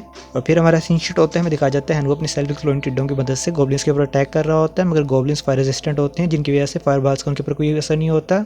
और गोब्लिन्स भी अपनी फायर एनर्जी को एक्टिवेट करते हुए टिड्डों के ऊपर फायरबॉल से अटैक कर रहे होते हैं, जिसकी वजह से हैनवू के टिड्डे मर रहे होते हैं। और हैनवू कह रहा होता है कि ऑर्डिनरी टिड्डे तो उनका बिल्कुल मुकाबला नहीं कर पा रहे हैं, इनके ऊपर कोई डैमेज नहीं दे पा रही हैं। तभी अपने सेल्फ एक्सप्लोडिंग टिड्डों का दोबारा से अटैक करना स्टार्ट कर देता है। मिलियंस की तादाद में सेल्फ एक्सप्लोडिंग टिड्डे उनके ऊपर अटैक कर रहे होते हैं, जिसकी वजह से सिर्फ 400 ही गोब्लिन्स मारे जाते हैं और हैनवू अपने अटैक्स करना जारी रखता है। और फिर हमें दिखाया जाता है क्लास मॉनिटर और गोडेस का सीन, जो उन्होंने अपना टेस्ट कंप्लीट कर लिया होता है। वो टेस्टिंग पोर्ट से बाहर आ रहे होते हैं और गोडेस डायरेक्टर से पूछती है डायरेक्टर हैनवू की सिचुएशन कैसी है। जिस पर डायरेक्टर बताती है हैनवू की कंडीशन कुछ खास अच्छी नहीं है, वो ट्रबल में लग रहा है मुझे। जिस पे गोडेस सोच रही होती है आखिरकार टिड्डे एक इन्फीरियर क्रिएचर्स हैं, इनसे क्या ही एक्सपेक्ट किया जा सकता था, मैंने तो हैनवू को अच्छी ऑफर्स दी थी। और फिर हमें दिखाया जाता है हैनवू भी अपनी टिड्डों की मदद से अटैक कर रहा होता है। मिलियंस की तादाद में टिड्डे अटैक कर रहे होते हैं और 3,000 के करीब गोब्लिन्स को मार दिया होता है। मगर अभी भी 6,000 के करीब गोब्लिन्स बच चुके होते हैं और हैनवू के टिड्डों की तादाद खत्म हो जाती है। वह तमाम गोब्लिन हैनवू के कोर को क्रश करने के लिए उसके कोर की तरफ बढ़ना स्टार्ट कर देते हैं, जिस पे तमाम स्टूडेंट्स हैरान होते हुए कह रहे होते हैं कि हैनवू को अपने डिफीट को एडमिट कर लेना चाहिए, उसे जल्द से जल्द इसे क्विट कर देना चाहिए। इवन के गोडेस भी कह रही होती है ये क्रेजी रेड गोब्लिन सच में बहुत ज़्यादा पावरफुल हैं, ये तो इसकी कोरियलों को तबाह कर देंगे, इसे क्विट कर देना चाहिए। तभी हमें दिखाया जाता है हैनवू के सामने डायरेक्टर अपीयर हो जाती है। वो हैनवू से बता रही होती है हैनवू देखो मेरी बात मानो, अपनी डिफीट को मान लो, हार मानने में कोई बुराई नहीं है, ये कोई शेम वाली बात नहीं है, तूने बहुत ज़्यादा अच्छा किया, कोई भी इस चीज़ को कंप्लीट नहीं कर पाता, तुम्हारे पास फ्यूचर में और भी मौका आएंगे, उन्हें ट्राई करना। मगर हैनवू कहता है डायरेक्टर इशू मैंने अभी तक अपनी हार नहीं मानी और मैंने फैसला कर लिया है कि मैं अपनी क्लास को चेंज करूंगा, तो मैं इसके साथ ही रहूंगा, मैं अपनी आखिरी सांस तक इस फैसले के साथ रहूंगा चाहे कुछ भी हो जाए। और इसके अलावा मैंने अभी तक हार नहीं मानी। तभी हमें दिखाया जाता है हीरोइक लाइफ फॉर्म गोब्लिन्स के ऊपर अटैक कर रही होती है, मगर गोब्लिन्स भी काउंटर अटैक करते हुए अपनी फायरबॉल के साथ हीरोइक लाइफ फॉर्म के ऊपर अटैक कर रहे होते हैं, जिसकी वजह से हीरोइक लाइफ फॉर्म इंजर्ड हो जाती है। जैसे ही हीरोइक लाइफ फॉर्म इंजर्ड हो जाती है टीचर लोग खुश हो जाते हैं, वो कहते हैं क्या मजा आएगा हैनवू, मैंने तुम्हें पहले भी कहा था तो मेरी बात मान लो, मुझे लगता है कि तुम्हारा लास्ट मिशन होगा और ये लास्ट लेसन होगा, तुम्हारा टीचर तुम्हें सिखा सकेगा कभी भी किसी ऐसे बंदे के साथ पंगा न लेना जो तुमसे ज़्यादा पावरफुल हो। मगर तभी हर बार की तरह वही एक स्टूडेंट कहता है कि वो देखो, मगर वो क्या है, जिस पर टीचर लियोस भी देखते हैं। हमें दिखाया जाता है डाफ्स की आर्मी को, जिसे देखने के बाद सब लोग हैरान हो रहे होते हैं कि डाफ्स कहाँ से आ गए। जहाँ तक हमें पता है कि हैनवू के जो कोर फैमिलियर्स हैं वो तो टिड्डे हैं। और फिर हमें दिखाया जाता है डाफ्स गोब्लिन्स के ऊपर अटैक करना स्टार्ट कर देते हैं, जिन्हें देख के उनके गोब्लिन्स भी हैरान हो रहे होते हैं कि डाफ्स कहाँ से आ गए। हमें दिखाया जाता है डाफ्स गोब्लिन के ऊपर अटैक कर रहे होते हैं, उनके ऊपर स्लैश अटैक्स लगा रहे होते हैं, जिनकी वजह से गोब्लिन्स मारे जा रहे होते हैं। स्टूडेंट्स हैरान हो रहे होते हैं कि सच में बहुत ज़्यादा अमेजिंग है, ये तो जैमी के कोर फैमिलियर्स से ऐसी एबिलिटी जो कि दूसरों के कोर फैमिलियर्स को टेम कर सके, सच में बहुत ज़्यादा अमेजिंग है, इसका शुमार तो क्लास के टॉप ग्रेड्स में होगा। और हमें दिखाया जाता है डाफ्स ने तमाम गोब्लिन्स को मार दिया होता है, जिसपे हैनवू ने शाबाशी दे रहा होता है। उनके डायरेक्टर और गोडेस भी बहुत ज़्यादा खुश हो जाते हैं, वो कहते हैं सच में ये जीत चुका है। मगर टीचर लियोस सभी भी मन में गालियां दे रहे होते हैं कि यार ये ऐसा कैसे हो सकता है, इसकी टेस्टिंग ये तो मैंने खुद डिसाइड की थी। और फिर हमारा सीन शूट होता है, हमें दिखाया जाता है तमाम टीचर्स इन तीनों को ऑफर्स दे रहे होते हैं कि मेरी क्लास में आ जाओ, मेरी क्लास में आ जाओ, गोडेस तुम्हारे मैं थंडर बर्ड्स को अपग्रेड करवा सकता हूँ, मैं तुम्हारी कोर फैमिलियर्स को इतने रिसोर्सेज प्रोवाइड कर सकता हूँ कि डिवाइन बीइंग भी कन्वर्ट हो जाएंगे। और एक टीचर हैनवू से कह रहा होता है अगर तुम मेरे फैमिलियर बन जाते हो तो मैं डाफ की स्ट्रॉन्ग आर्मी प्रोवाइड कर सकता हूँ, मैं तुम्हारे डाफ्स को स्ट्रॉन्ग बना सकता हूँ। मॉनिटर अगर तुम मेरी क्लास को ज्वाइन कर लेते हो तो तुम्हारे जो फैमिलियर्स हैं उनको मैजिकल तौर पे इंक्रीज करवा सकता हूँ, उनकी जो प्रोडक्शन एबिलिटी है मैं वो भी इंक्रीज करवा दूंगा। और मेरे पास एक ऐसा सीक्रेट मेथड है जो कि फैमिलियर्स को बहुत ज़्यादा स्ट्रॉन्ग बना देगा। ऐसे ही वो डिफरेंट ऑफर्स दे रहे होते हैं, मगर हमें दिखाया जाता है क्लास मॉनिटर गोडेस की तरफ देखते हुए कह रहा होता है, गोडेस जहाँ तुम जाओगी मैं भी वहीं जाऊँगा। मगर गोडेस हमारे हैनवू की तरफ देख रही होती है, ये इशारा करते हुए कि जहाँ हैनवू जाएगा वो भी वहीं जाएगी। और हमें दिखाया जाता है हैनवू कह रहा होता है, डायरेक्टर शू मेरा आपसे एक सवाल है कि मैं जानना चाहता हूँ मेरे टेस्ट की नौइयत इतनी ज़्यादा हार्ड क्यों थी, इतना ज़्यादा डिफिकल्ट क्यों था। जिस पर डायरेक्टर बताती है, देखो ये ऐसा नहीं है कि जो टेस्ट का लेवल है वो मैंने डिसाइड किया था, ये टेस्ट का लेवल टीचर्स ने डिसाइड किया था। जितने भी क्लासरूम्स के टीचर्स हैं इस साल के, उन सब ने मिलकर डिसाइड किया था, हर बंदे का अलग अलग से इंडिविजुअली कि इस बंदे के टेस्ट की नौइयत ऐसी होगी। उन सभी ने इन चीज़ों के ऊपर वोट किया था, जिस पे हैनवू कहता है कि अच्छा वोट किया था तो मैं देखना चाहता हूँ किस किसने मेरे खिलाफ वोट किया था, आई मीन किस किसने वोट किया था कि मेरे टेस्ट की नौइयत हार्ड हो। और फिर हमें दिखाया जाता है डायरेक्टर से वोटिंग लिस्ट दे देती हैं, उसे असेसमेंट लिस्ट दे देती हैं, जिसे देखने के बाद टीचर उसके ऊपर गुस्सा कर रहे होते हैं कि शिट यार हमने इस बंदे की मदद क्यों की, ये इंसान इतने टैलेंटेड स्टूडेंट को हमारे यहाँ से गुजार दिया। तभी हमें दिखाया जाता है वो दो टीचर्स के सामने आया जाता है, ये टीचर वलीद और टीचर अली होते हैं। वो कहता है कि टीचर वलीद और टीचर अली मैं आपको बहुत ज़्यादा शुक्रगुजार हूँ, आपने मेरे हक में वोट दिया। आप दोनों वही दो टीचर्स थे जिन्होंने कहा था कि मेरे टेस्ट की नौइयत नॉर्मल रखनी चाहिए। मैं आप दोनों में से किसी एक की क्लास को ज्वाइन कर सकता हूँ, आप लोग मुझे ऑफर करें, क्या ऑफर कर सकते हैं अगर मैं आपकी क्लास को ज्वाइन करूँ। जिस पर टीचर अली कहते हैं कि मैं तुम्हें डाफ्स की आर्मी दे सकता हूँ, 10,000 डाफ्स दे दूंगा, जिसकी वजह से तुम्हारी रैंकिंग इंप्रूव हो जाएगी और तुम्हारे ग्रेड्स भी इंप्रूव हो जाएंगे, तुम फ्यूचर में किसी भी टॉप यूनिवर्सिटी में एंटर हो जाओगे इजीली। मगर टीचर वलीद कहते हैं कि देखो तुम्हें मैं ऑफर करता हूँ कि तुम अपने कोर फैमिलियर्स को डेवलप करो, क्योंकि वही मेन चीज़ है। अगर तुम मेरी क्लास को ज्वाइन करते हो तो मैं कुछ ऐसे रिसोर्सेज दे सकता हूँ जो तुम्हारी बग फैमिली को बहुत ज़्यादा हेल्पफुल साबित होंगे और उन्हें बहुत ज़्यादा इंप्रूव कर देंगे। अगर तुम मेरी क्लास को ज्वाइन करते हो तो तुम्हारे टिड्डों को इतना इंप्रूव करवा दूंगा कि वो टॉप ग्रेड में आएंगे। जिस सुनने के बाद हैनवू कहता है कि टीचर वलीद मैं आपकी क्लास को ज्वाइन करूंगा, और गोडेस भी कहती है टीचर वलीद मैं भी आपकी क्लास को ज्वाइन करूंगी। ऑब्वियसली क्लास मीटर भी उनके साथ ही जाएगा। जिस सुनने के बाद टीचर वलीद खुश हो जाते हैं, वो कहते हैं कि यार इतने आउटस्टैंडिंग स्टूडेंट मेरी क्लास में आएंगे, इस साल मेरा रिवार्ड पक्का है, इस साल का जो टीचर्स का बेस्ट टीचर का रिवार्ड है वो मुझे ही मिलेगा। और तभी हमें दिखाया जाता है वो टीचर वलीद इन तीनों को 3 कार्ड्स देते हैं। वो कहते हैं कि मेरी क्लास में तुम लोगों ने ज्वाइन किया है, इसलिए मेरी तरफ से तुमको छोटा छोटा गिफ्ट है। और हमें दिखाया जाता है हैनवू का जो कार्ड होता है वो लेवल 2 का कंस्ट्रक्शन कार्ड होता है। इसकी मदद से वो एक नेस्ट को बना सकता है जो कि 1 स्क्वायर किलोमीटर का दायरा कवर करेगा, जिसकी वजह से मिलियंस की तादाद में टिड्डे पैदा होंगे हर साल, यानी कि रियलिटी के एक दिन में मिलियंस ऑफ टिड्डे पैदा होंगे। जिस पे हैनवू खुश हो जाता है, वो कहता है ये मेरे लिए बहुत ज़्यादा सूटेबल है, और वो टीचर का शुक्रिया अदा कर रहा होता है। मगर टीचर कहते हैं शुक्रिया अदा करने की जरूरत नहीं है, मैं चाहता हूँ कि तुम इसका बदला मुझे अच्छे ग्रेड्स हासिल करके दो, अगर तुम अच्छे ग्रेड्स लोगे तो मेरे लिए वही काफ़ी है। और हमें दिखाया जाता है डायरेक्टर उन सबसे कह रही होती है तुम्हारे स्टूडेंट्स मेरी बात सुने और तुम्हारे टीचर्स मेरी बात सुने। ये जो टेस्ट था ये तो नॉर्मल ट्रायल था क्लास चेंज करने का, मगर 7 दिन के बाद आप लोगों का स्कूल का जनरल एग्जाम हेल्ड होगा, और उस एग्ज़ाम की कितनी इंपॉर्टेंस है ये मुझे आपको बताने की ज़रूरत नहीं है। आप उसका अंदाज़ा इस चीज़ से लगा सकते हैं कि इस एग्ज़ाम के रिजल्ट की बेस पे आपको जो रिसोर्सेज हैं वो एलोकेट किए जाएंगे, आपका फ्यूचर उनके ऊपर डिपेंड करेगा। और फिर हमारा सीन शिफ्ट होता है, हमें दिखाया जाता है हैनवू के डिवाइन लोगों का सीन, जहाँ पे वो देख रहा होता है कि उसके पास ऑनली टिड्डों की तादाद 2 मिलियन हो चुकी होती है, सेल्फ एक्सप्लोरेड टिड्डे 5,000 और एक्सप्लोरेड टिड्डे 300 बचे होते हैं। और जो डाफ्स की आर्मी होती है उनकी तादाद 52 होती है। Heroic life form as usual तो है ही थी उसके पास, जिसे देखने वो सोचते हैं मुझे इनकी स्ट्रेंथ को डेवलप करना होगा, इनकी तादाद को भी इंप्रूव करना होगा ताकि मैं एग्जाम के अंदर टॉप कर सकूं।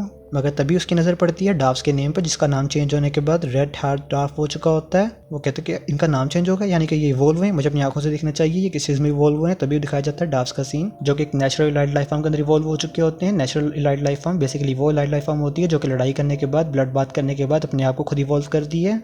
जैसे ही हैनवू उस डाफ को देखता है वो कहता है कि ये तो सच में बहुत ज़्यादा अमेजिंग बात है, काश ये मेरे कोर फेमिलियर होते, अगर ये मेरे कोर फेमिलियर होते तो कितनी अच्छी बात होती। मगर मुझे इनकी ग्रोथ एक्सलेरेशन पे काम करना होगा, मुझे इन्हें इतने रिसोर्सेज प्रोवाइड करने होंगे ताकि ये अपनी फैमिली बिल्ड कर सकें। जैसे इनकी फैमिली बिल्ड होगी तो मैंने अपने व्यूज़ के लिए इस्तेमाल कर सकूँगा, ये मेरे फ्यूचर में बहुत ज़्यादा काम आएंगे। जहाँ पे हैनवू 7 बिलियन की तादाद में टिड्डों को सेक्रीफाइस कर देता है। जैसे उन्हें सेक्रीफाइस करते हैं हमारा एपिसोड खत्म हो जाता है। नेक्स्ट एपिसोड की स्टार्ट प्रीवियस सीन से ही होती है, जहाँ पे हमें दिखाया गया था हैनवू ने 7 बिलियन टिड्डों को सेक्रीफाइस कर दिया होता है। 7 बिलियन टिड्डों को सेक्रीफाइस करने की वजह से सिस्टम की तरफ से उसे 3 ऑप्शन दिए जाते हैं। पहला ऑप्शन ये होता है कि आपको लाव क्लोटनी सिखाया जाएगा, लाव क्लोटनी की मदद से आपके टिड्डे इवॉल्व होकर जायंट टिड्डों में कन्वर्ट हो जाएंगे, वो चीज़ों को खाना स्टार्ट कर देंगे, जैसे जैसे वो चीज़ों को खाएंगे वो इवॉल्व होते जाएंगे। सेकंड ऑप्शन में आपको एक हेरोइक टेम्पलेट दिया जाएगा, जिसकी मदद से कोई भी एक्स्ट्राऑर्डिनरी लाइफ फॉर्म जिसे आप ये हेरोइक टेम्पलेट देंगे वो अपग्रेड हो जाएगी, हीरोइक लाइफ फॉर्म में कन्वर्ट हो जाएगी। और थर्ड ऑप्शन में आपको कुछ डिविनिटी पॉइंट्स दिए जाएंगे। जैसे ही हैनवू इन 3 ऑप्शंस को देखता है वो बहुत ज़्यादा एक्साइटेड हो जाता है, वो कहता है कि तीनों के 3 ऑप्शन बहुत ज़्यादा अमेजिंग है, मेरे लिए बहुत ज़्यादा डिफिकल्ट हो चुका है कि मैं किसी एक ऑप्शन को सिलेक्ट करूँ। तभी हमें दिखाया जाता है कि वो ऑप्शन 1 को सिलेक्ट कर लेता है, क्योंकि उसका मेन पर्पस उसकी मेन फोर्स को अपग्रेड करना होता है जो कि उसके टिड्डे हैं। और फिर गाइस हमें 3 दिन बाद का सीन दिखाया जाता है, जहाँ पे उसके टिड्डे इवॉल्व होने के बाद जायंट टिड्डों में कन्वर्ट हो जाते हैं। वो जितना खा रहे होते हैं वो उतना ज़्यादा अपग्रेड होते जा रहे होते हैं, जिन्हें देख के हैनवू बहुत ज़्यादा खुश हो जाता है। और तभी हमारा सीन शिफ्ट होता है, हमें दिखाया जाता है क्लास में गोडेस अभी भी हैनवू से कह रही होती है, हैनवू क्या तुमने कंसीडर किया कि मेरे गुलाम बन जाओ,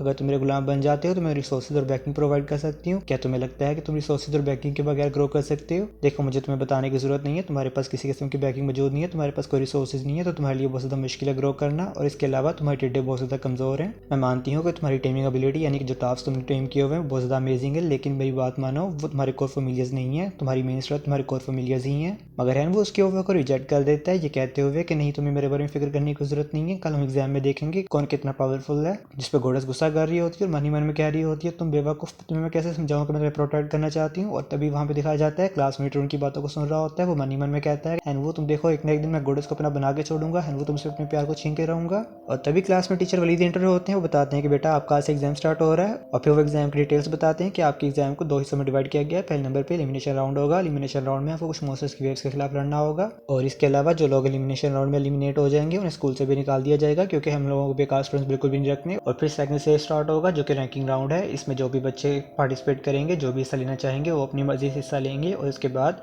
आपको मॉन्स्टर्स की वेव्स के खिलाफ लड़ना होगा। जितनी ज़्यादा मॉन्स्टर्स की वेव के खिलाफ आप लड़ेंगे उतने ज़्यादा आपको पॉइंट्स मिलेंगे। जितने ज़्यादा आपके पॉइंट होंगे उतना ज़्यादा अच्छा आपका रैंक होगा। जिसके सबसे ज़्यादा पॉइंट होंगे वो रैंक 1 पे होगा।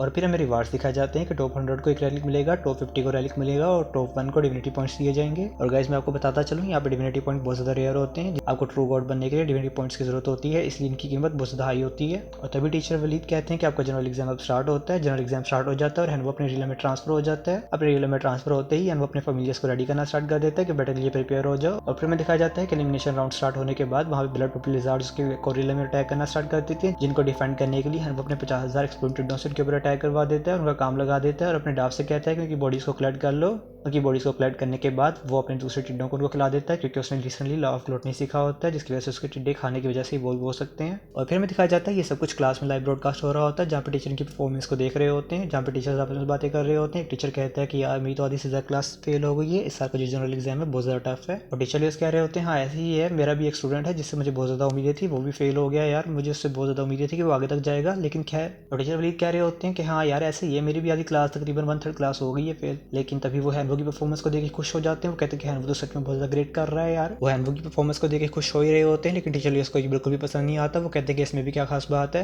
ये सिर्फ अपने लक की बेस पे यहाँ पे जीत रहा है, इसके टिड्डे इवॉल्व हो पा रहे हैं, कुछ खा पा रहे हैं, इस वजह से ये जीत पा रहा है। इसके फेमिलियर्स तो मामूली टिड्डे हैं, तो ये क्या ही कर सकते हैं, आपको इतना ज़्यादा खुश होने की जरूरत नहीं है। जिस पर टीचर वलीद कहते हैं कि टीचर लियोस आप बहुत ज़्यादा वन साइडेड हो रहे हैं, कि आपको नहीं लगता कि आपको ऐसा नहीं करना चाहिए। जिस पर टीचर लियोस गुस्सा हो जाते हैं। वो कहते हैं कि अगर आपको अपने स्टूडेंट से इतनी ज़्यादा उम्मीद है तो मेरे साथ शर्त क्यों नहीं लगाते, क्यों ना मुझसे ये शर्त लगाएं कि अगर वो इस टूर्नामेंट को जीत जाता है तो मैं आपको कुछ डिविनिटी पॉइंट्स दूंगा, अगर वो हारता है तो आप मुझे डिविनिटी पॉइंट्स देंगे। हम 5 डिविनिटी पॉइंट्स की बेट लगाते हैं। यहाँ पर जितने भी दूसरे टीचर्स मौजूद हैं वो हमारे गवाह होंगे। जिस पर टीचर वलीद भी एग्री कर जाते हैं कि चलो ठीक है, अगर आपको ऐसे ही लगता है तो हम ऐसे ही कर लेते हैं। और गाइस इसी के साथ हमें दिखाया जाता है कि एलिमिनेशन राउंड खत्म हो चुका है, जिसमें से 430 स्टूडेंट्स ने इसे पास कर लिया है और 300 ने इसे कंटिन्यू करने का फैसला किया है, जबकि बाकी 130 ने इसे गिव अप करने का फैसला किया है। और इसी के साथ रैंकिंग एग्जाम स्टार्ट हो जाता है, जिसमें पहली वेव स्केलेटन मॉन्स्टर्स होते हैं जिन पे वो अपने सेल्फ एक्सप्लोरेड टिड्डों से अटैक करवा के उनके काम लगा देता है। सेकंड वेव स्टार्ट होती है जहाँ पे हैनवो स्ट्रेटेजी को यूज़ करते हुए पहले सेल्फ एक्सप्लोरेड टिड्डों से अटैक करवाता है, फिर अपने डाफ्स को हुक्म देता है कि यहाँ पे लावा गिरवा दो। तमाम डाफ्स इन्वेशन गेट के सामने लावा गिरा देते हैं ताकि जितने भी मॉन्स्टर्स आए वो इनसे जल जाएं, जिसे देख के टीचर्स भी कह रहे होते हैं वो यार कितनी अमेजिंग स्ट्रेटेजी बनाई है इस बंदे ने। टीचर वलीद कह रहे होते हैं ऑफकोर्स स्टूडेंट किसका है, इतना अक्लमंद तो होगा, मगर टीचर लियोस एज यूजुअल कहते हैं कि इसमें ऐसी भी क्या खास बात है, अभी तो सिर्फ 7th वेव ही है, देख लेना मेरी क्लास ही जीतेगी। और फिर हमें दिखाया जाता है टीचर लियोस के स्टूडेंट का सीन जो कि उनका भतीजा भी है।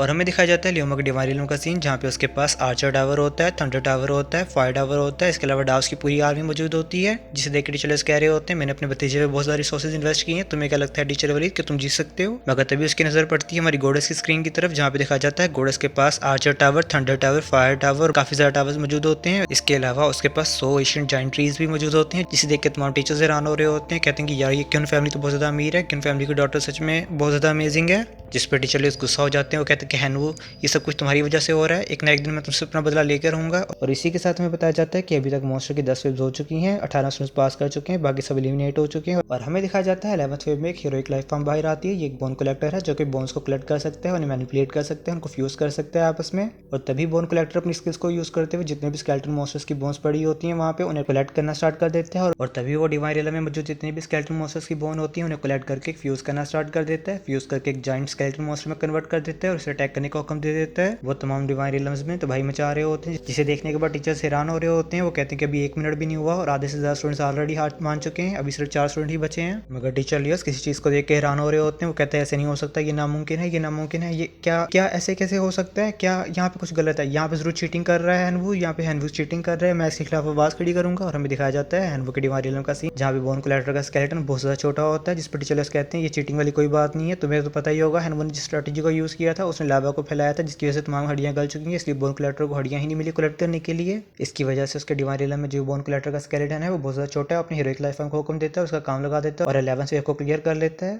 जिसे देखने के बाद टीचर लियोस चला रहे होते हैं कि चीटिंग है, सरासर चीटिंग है। मगर टीचर विलीज भी कह रहे होते हैं इसमें क्या चीटिंग वाली कौन सी बात है, मुझे बताएं, अगर आपके पास कोई सबूत हो कि हैनवू ने चीटिंग की हो तो बताएं। जिस पर टीचर लियोस कहते हैं आप तो अपने स्टूडेंट को सिर्फ कवर कर रहे हो, क्या आपको नहीं लगता है कि हैनवू के जितने भी अभी तक एक्शंस थे वो सस्पिशियस थे। फिर टीचर लियोस कहते हैं कि मुझे आप ये बताएं ये कौन ऐसा बंदा है जो बैटलफील्ड को क्लियर करता है, तमाम मॉन्स्टर्स की हड्डियों को गला देता है। ये तो सिर्फ एक ही सूरत में हो सकता है, जब बंदे को पता हो कि ऑलरेडी आगे बोन कलेक्टर आने वाला है, वो हड्डियों को यूज करेगा। ये तो सरासर चीटिंग है, आपने एग्जाम का कंटेंट को जरूर हैनवू को बताया होगा। मगर टीचर वलीद कहते हैं ये तो आप सिर्फ बातें बना रहे हैं, अगर आपके पास कोई सबूत नहीं है तो अपना मुंह बंद रखें। जिस पर टीचर वलीद गुस्सा होते हुए कह रहे होते हैं आप सरासर बकवास कर रहे हैं आप, अगर आपके पास कोई सबूत नहीं है तो आप ऐसे बात ना करें, आपको ऐसा नहीं करना चाहिए। और तभी डायरेक्टर शो इंटरवेन करते हुए कहती है टीचर लियोस आपको क्या लगता है कि एग्जाम की जो कंटेंट है इसे किसने डिसाइड किया, ये प्रिंसिपल ने खुद डिसाइड किया। और बात की जाए एग्जाम के कंटेंट की तो प्रिंसिपल के अलावा इसके बारे में कोई भी नहीं जानता था, इवन कि मुझे भी नहीं पता था कि टेस्ट का क्या कंटेंट है। और जैसे कि आप कह रहे हैं कि हैनवू का ऑलरेडी पता था, तो आपका कहने का क्या मतलब है कि प्रिंसिपल ने इसे लीक आउट किया। जिस पर टीचर लियोस कहते हैं नहीं, मेरे कहने का मतलब मेरा ये कहने का मतलब बिल्कुल भी नहीं था। जरूर हैनवू को ये लकी होगा कि हैनवू ने ये बोन कोलैटरल को हरा दिया ऐसे।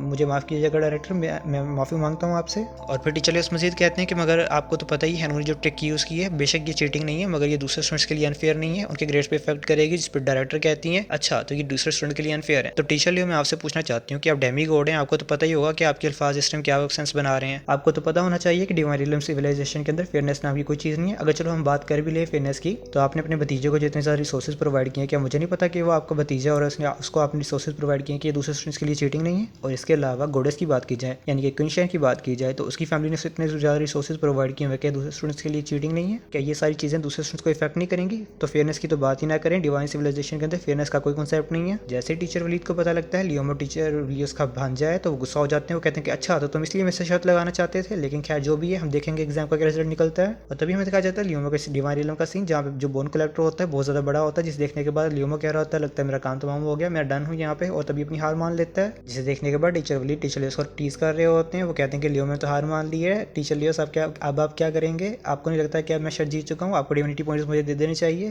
जिस पर टीचर लियोस गुस्सा होते हुए डिविनिटी पॉइंट्स पकड़ा देते हैं। और फिर हमें दिखाया जाता है 1 घंटे बाद का सीन, जहाँ पे 13th वेव पास हो चुकी होती है, जिसमें सिर्फ 3 कैंडिडेट्स बचे होते हैं, कैनवू होता है, कुंशन होती है और एक वांग होता है। और फिर हमें दिखाया जाता है 14th वेव स्टार्ट हो चुकी होती है, जिसपे हांग भी अपनी हार मान लेता है और कुंशन दिखाया जाता है जो कि 16 वेव पे हार मान लेती है, जिस पर डायरेक्टर कैरी होती है वो हैनवू तो भी फर्स्ट प्लेस पे आ चुका है। और फिर हमें दिखाया जाता है हैनवू का डिवाइन रिलम का सीन, जहाँ वो अपनी सेल्फ एक्सप्लोरिंग टेडी और हीरोइक लाइफ फॉर्म को यूज करते हुए तमाम मॉन्स्टर्स का काम लगा देता है, जिसके साथ 20th वेव भी कंप्लीट हो जाती है। और सिस्टम उससे इन्फॉर्म करता है क्योंकि आपने 20 वेव्स को कंप्लीट कर लिया, इसी के साथ आपके जो टेस्ट की डिफिकल्टी है वो इंक्रीज की जाती है। अब जो 21th वेव होगी उसकी डिफिकल्टी ज़्यादा होगी, प्लीज़ अपने आप को प्रिपेयर करें। और इसी के साथ 21th वेव का इन्वेशन गेट अपीयर हो जाता है, जिसे देखने के बाद हैनवू कह रहा होता है वो इतना बड़ा गेट है। और तभी वहाँ से स्केलेटन लॉर्ड बाहर आती है, जिसे देखने के बाद हैनवू कहता है कि मेरे पास इतनी ज़्यादा पावर नहीं है कि मैं इसे हरा सकूँ। वो अपनी हार मान लेता है। जैसे ही हैनवू अपनी हार मानता है, स्केलेटन लॉर्ड को इन्वेशन गेट की तरफ खींचना स्टार्ट कर देता है, मगर स्केलेटन लॉर्ड कह रही होती नहीं तुम ऐसा नहीं कर सकते, तुम बास्टर्ड कहीं कि मैं यहाँ पर ठहरना चाहती थी, नहीं मैं यहाँ पर ठहरना चाहती थी। तभी वो हैनवू की तरफ अपनी हड्डी मारती है, जिसे देखने के बाद हैनवू कहता है व्हाट द हेल, शुक्र है बच गया। और इन्वेशन गेट बंद हो जाता है, जिसके साथ ही हैनवू अपने डिवाइन रिलम से बाहर खींचा चला जाता है। और हमें बताया जाता है हैनवू ने फर्स्ट रैंक हासिल किया है, जिस पे तमाम स्टूडेंट्स अपनी रैंकिंग को देख के गुस्सा हो रहे होते हैं, कहते हैं नहीं मैं स्कूल से निकलना नहीं चाहता, मैं एलिमिनेट नहीं होना चाहता। इसी के साथ 1 घंटे बाद का सीन दिखाया जाता है, जहाँ पे हैनवू को डिफरेंट रिवार्ड्स दिए जाते हैं और हैनवू ने रिवार्ड्स को सिलेक्ट कर रहा होता है। दूसरे स्टूडेंट्स देख के हैरान हो रहे होते हैं, वो यार इसके पास बहुत ज़्यादा अच्छे रिवार्ड्स हैं। और इसी के साथ दिखाया जाता है फिर हैनवू अपने रिवार्ड्स में से जो रिवार्ड्स उसके लिए बेहतर होते हैं उन्हें चूज कर लेता है, जबकि दूसरे रिवार्ड्स को दूसरी आइटम्स के लिए एक्सचेंज कर रहा होता है, जैसे कि डाफ का हैमर, जिसे कि सिर्फ एक हीरोइक लाइफ फॉर्म ही यूज कर सकती है, वो उसे सिलेक्ट कर लेता है। इसी के साथ हमारा सीन शिफ्ट होता है, हमें दिखाया जाता है वो अपनी क्लास में बैठा होता है, एक स्टूडेंट से अप्रोच करता है, वो कहता है कि हैनवू तुम्हें बहुत ज़्यादा मुबारक हो, तुमने फर्स्ट रैंकिंग हासिल की है। और हैनवू अगर बात की जाए डिविनिटी पॉइंट्स की जो तुमने गेन किया जनरल एग्जामिनेशन के अंदर, तो मैं उसे 150 मिलियन डिवाइन पावर के साथ एक्सचेंज करना चाहता हूँ, क्या तुम उसे ट्रेड करना चाहते हो। जिस पे हैनवू हैरान हो जाता है, वो कहता है क्या 105 मिलियन डिवाइन पावर,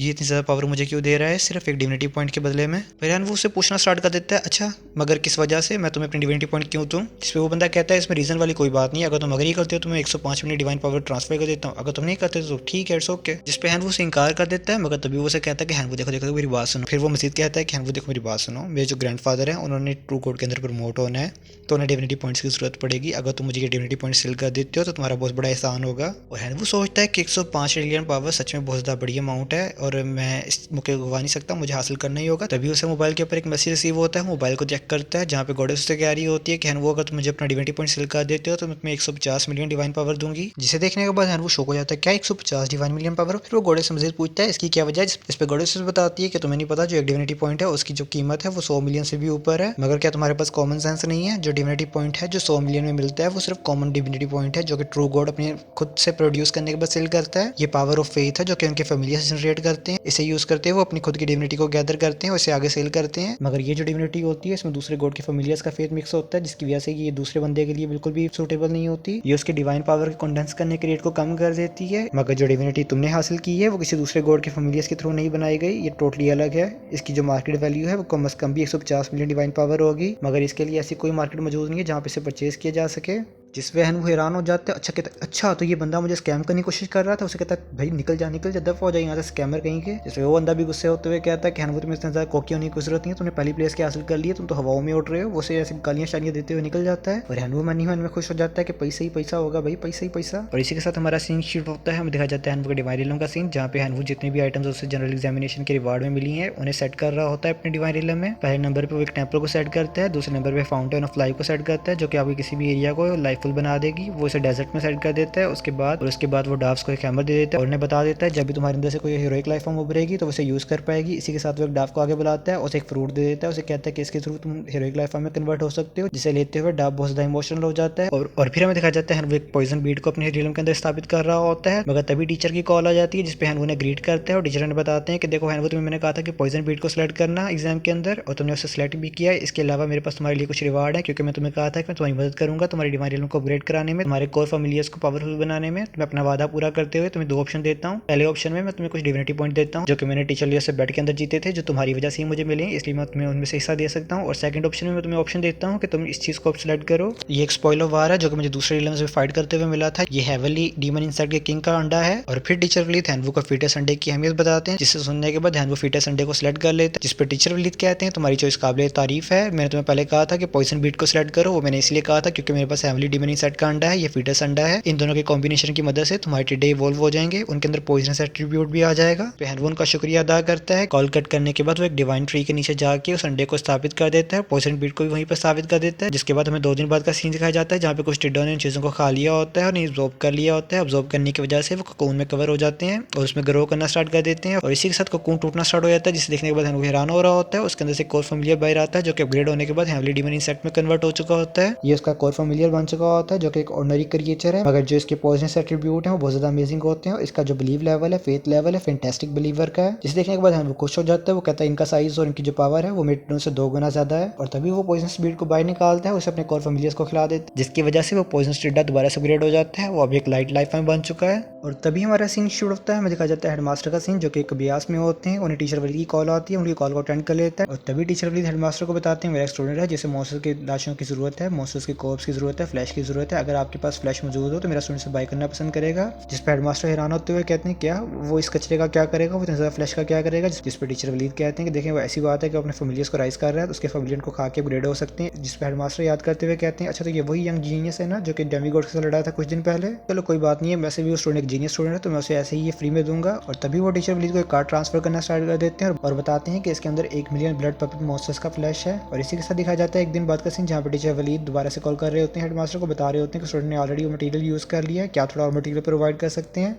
और स्टूडेंट चाहता है अगर आप उसके परमानेंट सप्लायर बन जाएं तो बहुत ज़्यादा अच्छी बात होगी। जिस पर हेडमास्टर कहते हैं क्या एक दिन के तो सारा खत्म कर दिया, ये तो सच में बहुत ज़्यादा अमेजिंग चीज़ है, मुझे पहले पता होता टिड्डे इतने काम की चीज़ है तो मैंने अपने साथ जरूर लेके आता। जिस पर टीचर लेके आते हैं कि मुझे भी इस चीज़ का आइडिया नहीं था लेकिन सच में बहुत ज़्यादा अमेजिंग है उसके टिड्डे। और फिर हेडमास्टर कहते हैं यहाँ पे बहुत ज़्यादा कॉर्प्सेस मौजूद हैं, बहुत ज़्यादा फ्लैश मौजूद है, मैं ऑलरेडी सोच रहा था कि इससे कैसे छुटकारा पाऊँ तो ये बहुत ज़्यादा अच्छी बात होगी। लेकिन अगर बात की जाए वो मेरा कस्टमर बनना चाहता है तो ये फ्री में नहीं हो सकता, इसके लिए कुछ ना कुछ कीमत डिसाइड करना होगी हमें। क्यों ना हम ऐसा करें कि हम ब्लड डीमन पपेट्स के 100 फ्लैश के बदले में 10,000 डिवाइन पावर को लें।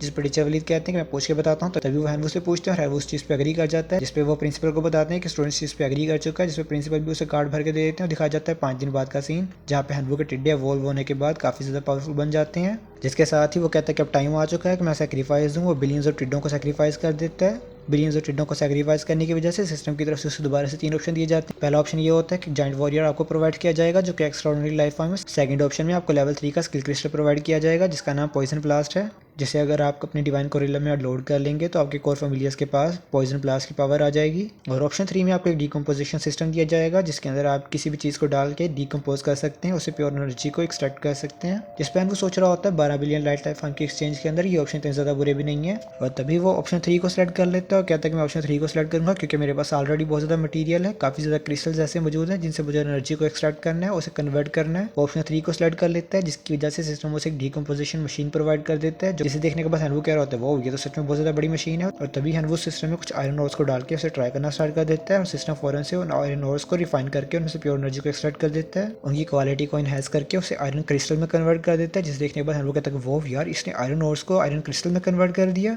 ये तो सच में बहुत ज़्यादा अमेजिंग चीज़ है, मेरे बहुत ज़्यादा काम की है, मैं मार्केट में बेच के काफ़ी ज़्यादा पैसा कमा सकता हूँ। तभी उसे आवाज़ सुनाई देती है कि ग्रेट गॉड हमारी मदद करें, हमारे ऊपर अटैक हो गया, अंडर्स ने हमारे ऊपर अटैक कर दिया, प्लीज़ हमारी मदद करें, हमारे कंपेनियंस इंजर्ड हो गए हैं। जिसे सुनते ही वो अपनी गॉड आई को एक्टिवेट करते हैं और वो देखता है कि डाफ्स का जो मॉन्स्टर है वो लाइफ फॉर्म के अंदर कन्वर्ट हो चुका होता है, मगर उसके ऊपर स्केलेटन मॉन्स्टर्स अटैक कर रहे होते हैं। वो heroic life form skeleton monsters के खिलाफ लड़ रहा होता है, जिसे देखने के बाद हैनवू हैरान हो रहा होता है कि स्केलेटन मेरे रियल में कहाँ से आ गए। और तभी हैनवू सोचता है क्यों ना मैं इसकी इन्फॉर्मेशन को इंस्पेक्ट करूँ। उसकी इन्फॉर्मेशन को इंस्पेक्ट करना स्टार्ट कर देता है, जिस पे सिस्टम उसे बताता है कि ये स्केलेटन मॉन्स्टर्स आपके फॉलोअर्स नहीं है, आपके बिलीवर्स नहीं है, इसलिए इनकी इन्फॉर्मेशन आपको नहीं दिखाई जा सकती। अगर आप इनकी इन्फॉर्मेशन को देखना चाहते हैं तो इनको आपको अपना गॉड मानना होगा, आपको फॉलो करना पड़ेगा। जिसे पढ़ने के बाद हैनवू अपने जानफैंग कबीले की हीरोइक लाइफ फॉर्म को ऑर्डर देता है कि जाके उन्हें खत्म कर दो। और हीरोइक लाइफ फॉर्म उनके ऊपर स्लैश अटैक लगा रही होती है, उनका कांत वांत कर रही होती है, उनकी हड्डियां बिखर जाती हैं, मगर तभी वो अपनी बोन्स को फ्यूज करके दोबारा से अटैक करना स्टार्ट कर देते हैं। और हैनवू ने कहता है अगर तुम लोग मुझे सबमिट कर देते हो, मेरी वर्शिप करना स्टार्ट कर देते हो, तो तुम लोगों को मैं यहाँ पे रहने की इजाजत दे सकता हूँ, तुमको मौका दे सकता हूँ, तुम लोग अच्छे तरीके से यहाँ पे रह सको। मगर वो उसकी ऑफर को इनकार कर देते हैं, डिनाई कर देते हैं, उसके ऊपर अटैक करने जा रहे हो। मगर हैनवू की हीरोइक लाइफ फॉर्म एक स्लैश अटैक लगा के दोबारा से उनकी हड्डियों को बिखेर देती है। और हैनवू दोबारा से उन्हें ऑफर देता है अभी भी मौका है, मेरी वर्शिप करना स्टार्ट कर दो, मैं तुम लोगों को दोबारा से मौका दूंगा कि तुम लोग दोबारा से रीग्रो कर सको। अगर तुम लोग सही सलामत जिंदा रहना चाहते हो यहाँ पे तो मेरी वर्शिप करना स्टार्ट कर दो। और इसके साथ दिखाया जाता है कि वो स्केलेटन मॉन्स्टर अभी भी नहीं मान रहा होता है। हैनवू की हीरोइक लाइफ फॉर्म्स दोनों उनके ऊपर अटैक करना स्टार्ट कर देती हैं, उन्हें तब तक मारती हैं जब तक वो सरेंडर न कर दें। और फिर इसी के साथ में दिखाया जाता है 3 दिन बाद का सीन। वो तमाम स्केलेटन्स कह रहे होते हैं हम डिवाइन बीइंग को सबमिट करने के लिए तैयार हैं, आपको अपना गॉड मानने के लिए तैयार है। जिसे सुनते ही हैनवू खुश हो जाता है, उन्हें अपना फेमिलियर बना लेता है। और इसी के साथ हैनवू इनकी इन्फॉर्मेशन को चेक करना स्टार्ट कर देता है, जहाँ पे सिस्टम उसे बताता है कि इनका क्लैन का नेम स्केलेटन क्लैन है, इनका फैमिली का जो लेवल है वो अनडेड लॉर्ड है, जो कि इस वक्त बहुत ज़्यादा वीक और इनकम्प्लीट है। इनकी जो पावर है उसको सील किया गया है फिलहाल के लिए। जैसे ही अपनी फैमिली को रीग्रो करेंगे इनकी सील को हटा दिया जाएगा। इनके जो फेमिलियर्स का टैलेंट है वो क्रिस्टल बोन रिजरेक्शन है, ये किसी भी मॉन्स्टर की बोन्स को यूज़ करते हुए उसे रिजरेक्ट करके अपनी फैमिली के अंदर इंक्लूड कर सकते हैं। इनका जो फेथ लेवल है वो पैन बिलीवर है, यानी कि अभी स्टार्टिंग पे ही है।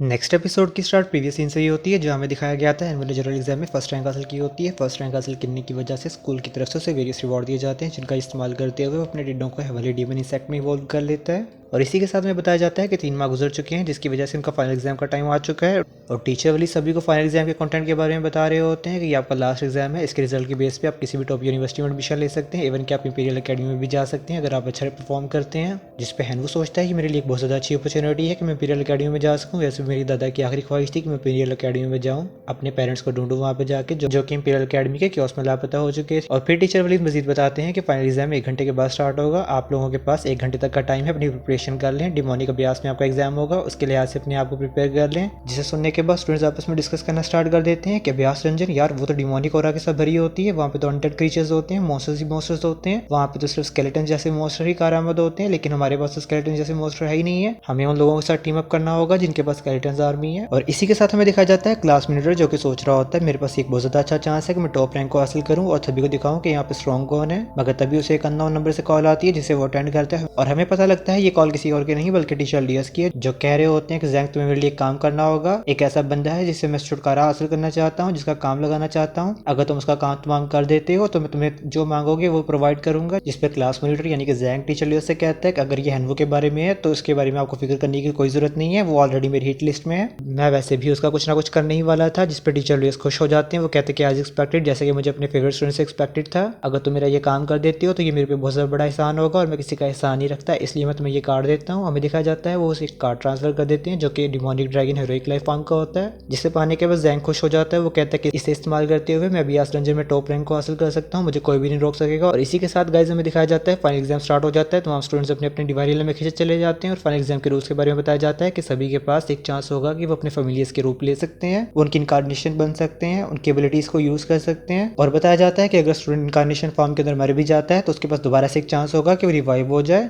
इसके अलावा हर स्टूडेंट के पास एक लिमिट है कि वो एक दिन के अंदर 100 से ज्यादा फेमिलियर्स को समन नहीं कर सकते। आपकी ये limit daily by daily increase होगी, मतलब कि अगर आज आपने अपने 100 फेमिलियर्स को समन कर लिया तो नेक्स्ट डे आप अपने मजीद 100 फेमिलियर्स को समन कर सकते हैं। और इसके साथ ऐसे ही सिलसिला आगे तक चलेगा क्योंकि आपका एग्जाम बहुत ज्यादा लंबा चलने वाला है, कम से कम 3 महीने तक की एग्जाम चलेगा। और इसके अलावा आपको कुछ टास्क दिए जाएंगे जिनको कंप्लीट करने की वजह से आपको पॉइंट मिलेंगे, जिनकी बेसिस पे आपका रैंक डिसाइड होगा। जिसका सबसे ज्यादा हाईएस्ट रैंक होगा वो टॉप 1 पे होगा। और इसी के साथ पहला टास्क दिखाया जाता है जहाँ पे स्केलेटन आर्मी कैंप को तबाह करना होगा। और इस कैंप में टोटल 8000 से 10,000 के दरमियान स्केलेटन मौजूद हैं, जिसपे हैंड उस मिशन को सिलेक्ट कर लेते हैं। और इसी के साथ सिस्टम उससे पूछता है कि आपने मिशन को सिलेक्ट कर लिया, प्लीज अपनी एक इनकारनेशन अपने किसी फेमिलियर का रूप लें। हैंडवू को 4 ऑप्शन दिए जाते हैं कि आपके पास ये 4 इनकारनेशन ऑप्शन है, इनमें से किसी एक को सिलेक्ट करें। इसमें हैंडवू स्केलेटन लॉर्ड की इनकारनेशन को चूज कर लेता है, ये सोचते हुए कि डिमोनिक अभ्यास में हर तरफ डिमोनिक हो रहा है, मेरे पास इसके अलावा कोई और चॉइस नहीं है, वो इसे चूज कर लेता है। जिसके साथ हमें दिखाया जाता है हैंडवू का रूप बदलना स्टार्ट हो जाता है, वो स्केलेटन लॉर्ड की इनकारनेशन में कन्वर्ट हो जाता है। टू बी ऑनेस्ट थोड़ा क्यूट लग रहा है। जैसे ही हैंडवू यहाँ पे स्केलेटन लॉर्ड का रूप लेते हैं उसे बहुत ज्यादा अच्छा फील होना स्टार्ट हो जाता है क्योंकि यहाँ पे हर तरफ डिमोनिक हो रहा होता है, जिसकी वजह से उसकी ग्रोथ हो रही होती है। उसका स्केलेटन लॉर्ड उस एनर्जी को एब्जॉर्ब कर रहा होता है, वो सोच रहा होता है ये तो मेरे लिए जन्नत से कम नहीं है। और तभी वो अपने कुछ टिड्डों को समन करता है। जैसे ही वो उन टिड्डों को समन करता है डिमोनिक हो की वजह से उनका काम तमाम हो जाता है, जिसपे वो कह रहा होता है कि एज एक्सपेक्टेड मुझे पहले से ही पता था कि ऐसा ही कुछ होगा। अब मेरे पास सिर्फ एक ही चॉइस है कि मैं अपने हेवली डिमन इंसेक्ट्स को समन करूं। और इसी के साथ वो अपने हेवली डिमन इंसेक्ट्स को समन कर लेता है। और इसी के साथ है वो स्केलेटन आर्मी कैंप की तरफ जाना स्टार्ट कर देता है। रास्ते में से बॉर्न ट्रिबन फ्रूट मिलते हैं, जिसपे वो अपने टिड्डों को हुक्म दे देता है कि जाके से कलेक्ट कर लो, मगर तभी पीछे से अनडेड उस पर हमला करना स्टार्ट कर देती है, जिसपे वो अपने स्केलेटन लॉर्ड की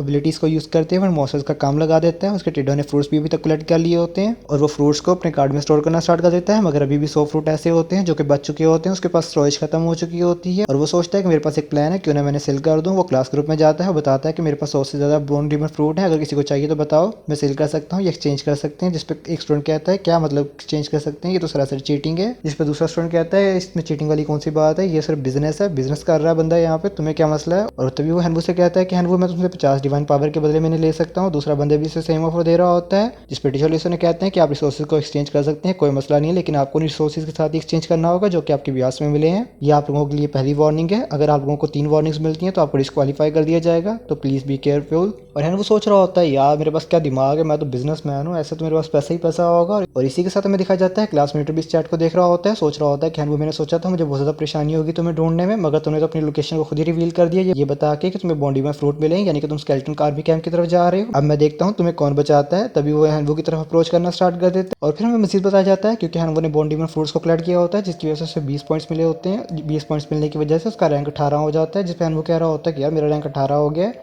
लेकिन मैंने अगर जल्दी कोई मिशन कंप्लीट नहीं किया तो दूसरे लोग मुझे सरपास कर देंगे, मुझे अपनी स्पीड को बढ़ाना होगा। अभी हैंडवू ये सब कुछ देख ही रहा होता है, तभी दिखाया जाता है पीछे से स्केलेटन्स की आर्मी उसे अप्रोच करती है, जिसपे हैंडवू हैरान हो जाता है, मगर उस स्केलेटन्स की आर्मी उससे बिना कुछ कहे उसे क्रॉस कर जाती है, जिसपे हैंडवू अपने स्केलेटन लॉर्ड के ऑरा को एक्टिवेट करते हैं। जैसे ही वो अपने ऑरा को एक्टिवेट करते हैं तमाम स्केलेटन्स का ध्यान उसकी तरफ आ जाता है, वो उसके सामने आ जाते हैं, जिसपे हम सोचते हैं कि उन्होंने मुझे रिकॉग्नाइज कर लिया है। और तभी दिखाया जाता है तमाम के तमाम स्केलेटन्स उसे बाउ डाउन करना स्टार्ट कर देते हैं। और सिस्टम हैंडवू को बताता है कि तमाम स्केलेटन्स ने आपको अपना गॉड मान लिया है, ये आपके बिलीवर बन चुके हैं, इनका फेमिलियर टैलेंट हार्ड बोन्स का है, इनका फेथ लेवल आप पे ट्रू बिलीवर का है। जिसे देखते ही हैंडवू हैरान हो जाता है, क्या what the fuck is going on man, true believers ये तो ये भी मुझसे मिले। जिसे देखने के बाद हैंडवू हैरान हो जाता है, वो कहता है कि डजन्स ऑफ स्केलेटन्स ऐसे ही मेरे ट्रू बिलीवर्स बन गए, इवन कि मेरे जो फेमिलियर्स हैं उन्हें भी ट्रू बिलीवर बनने में काफी ज्यादा टाइम लगता है, ऐसा कैसे हो सकता है। और फिर हैंडवू सभी को हुक्म देता है कि मुझे अपने कैंप की तरफ ले जाओ। और हमें दिखाया जाता है 1 घंटे का बाद का सीन, जहाँ पे हैंडवू कैंप में पहुंच चुका होता है, वहाँ पे भी सभी स्केलेटन्स ने उसे बाउ डाउन करना स्टार्ट कर दिया होता है, उसके बिलीवर्स बन जाते हैं, इवन के स्केलेटन नाइट भी बाउ डाउन कर रहा होता है। और फिर हमें स्केलेटन नाइट के बारे में इन्फॉर्मेशन दी जाती है कि इसका नाम स्केलेटन नाइट है, इसके लिए स्केलेटन है, क्लास स्केलेटन अनडेड है, और इसके अलावा इसके टैलेंट में आयरन बोन और समनिंग का टैलेंट है, इसका फेथ लेवल ट्रू बिलीवर है। जिसे देखने के बाद हैंडवू खुश हो जाता है। और इसी के साथ हमें दिखाया जाता है स्केलेटन नाइट हैंडवू को बता रहा होता है कि मैं स्केलेटन लीजन का एक मेंबर था, मगर हमारा मुकाबला फ्लैश एंड डीमन पपेट से हुआ, जिसकी वजह से हम अपनी टीम से अलग हो गए। हमारे पास कोई और चॉइस नहीं थी कि हम यहाँ पे ही रुकें और अपना स्टेशन यहाँ पे बनाएं, अपना अड्डा यहाँ पे बनाएं, क्योंकि हम लोग यहाँ पे रह रहे थे। इस वजह से हमें ज़ॉम्बीज, मॉन्स्टर और फ्लैश डीमन पपेट्स का सामना करना पड़ता था, जिसकी वजह से हमारी स्केलेटन्स की आर्मी बहुत ज्यादा कम होती जा रही थी, हम नंबर में गिरते जा रहे थे। इसलिए हमने फैसला किया था कि हम कुछ स्केलेटन्स को भेजेंगे ताकि वो बॉन डीमन फ्रूट को सर्च कर सके, ताकि हम अपनी स्ट्रेंथ को इंप्रूव कर सकें। अपनी स्ट्रेंथ को इंप्रूव करने के बाद उन मॉन्स्टर्स के खिलाफ लड़ सकें। मगर किसे पता था हमारी मुलाकात अपने लॉर्ड से हो जाएगी। इसी के साथ हेनवू सोच रहा होता है अच्छा तो ये बात है, खैर अब ये मेरे ट्रूप्स हैं तो मुझे इनके लिए कुछ ना कुछ करना चाहिए, इन्हें स्ट्रॉन्गर बनाना चाहिए। जितनी ज्यादा इनकी स्ट्रेंथ होगी उतना ज्यादा मैं भी स्ट्रॉन्गर होऊंगा। और फिर हमें दिखाया जाता है नेक्स्ट डे का सीन, जहाँ पे हेनवू अपना रैंक चेक कर रहा होता है जो कि 178वें नंबर पे है। जिसके साथ हेनवू सोच रहा होता है अब टाइम है कि मुझे अपना लेवल अप करना चाहिए। और फिर वो स्केलेटन नाइट को ब्लड डीमन फ्रूट दे देता है और कहता है कि अपनी स्ट्रेंथ को इंक्रीज करो, इसके अलावा मैं तुम्हें दूसरे ब्लड डीमन फ्रूट भी दे रहा हूँ, इन्हें दूसरे मॉन्स्टर्स में भी डिस्ट्रीब्यूट कर दो। और 10 मिनट बाद का सीन दिखाया जाता है जहाँ पे जिन मॉन्स्टर्स को ब्लड डीमन फ्रूट दिया जाता है वो सभी बजर्क मोड में चले जाते हैं। और फिर हेनवू ब्लड डीमन पपेट के मिशन को सिलेक्ट कर लेता है जहाँ पे उसे ब्लड डीमन पपेट की लेयर में जाना होगा, जहाँ 10,000 से भी ज्यादा ब्लड डीमन पपेट्स मौजूद हैं। मगर हेनवू के पास सिर्फ 1,000 स्केलेटन की आर्मी है जिनको यूज करते हुए उनका मुकाबला नहीं कर सकता, इसलिए वो यहाँ पे बैटल नीति बनाता है। यहाँ पे वो कहता है कि मैं गुरिल्ला टैक्टिक को यूज करूंगा,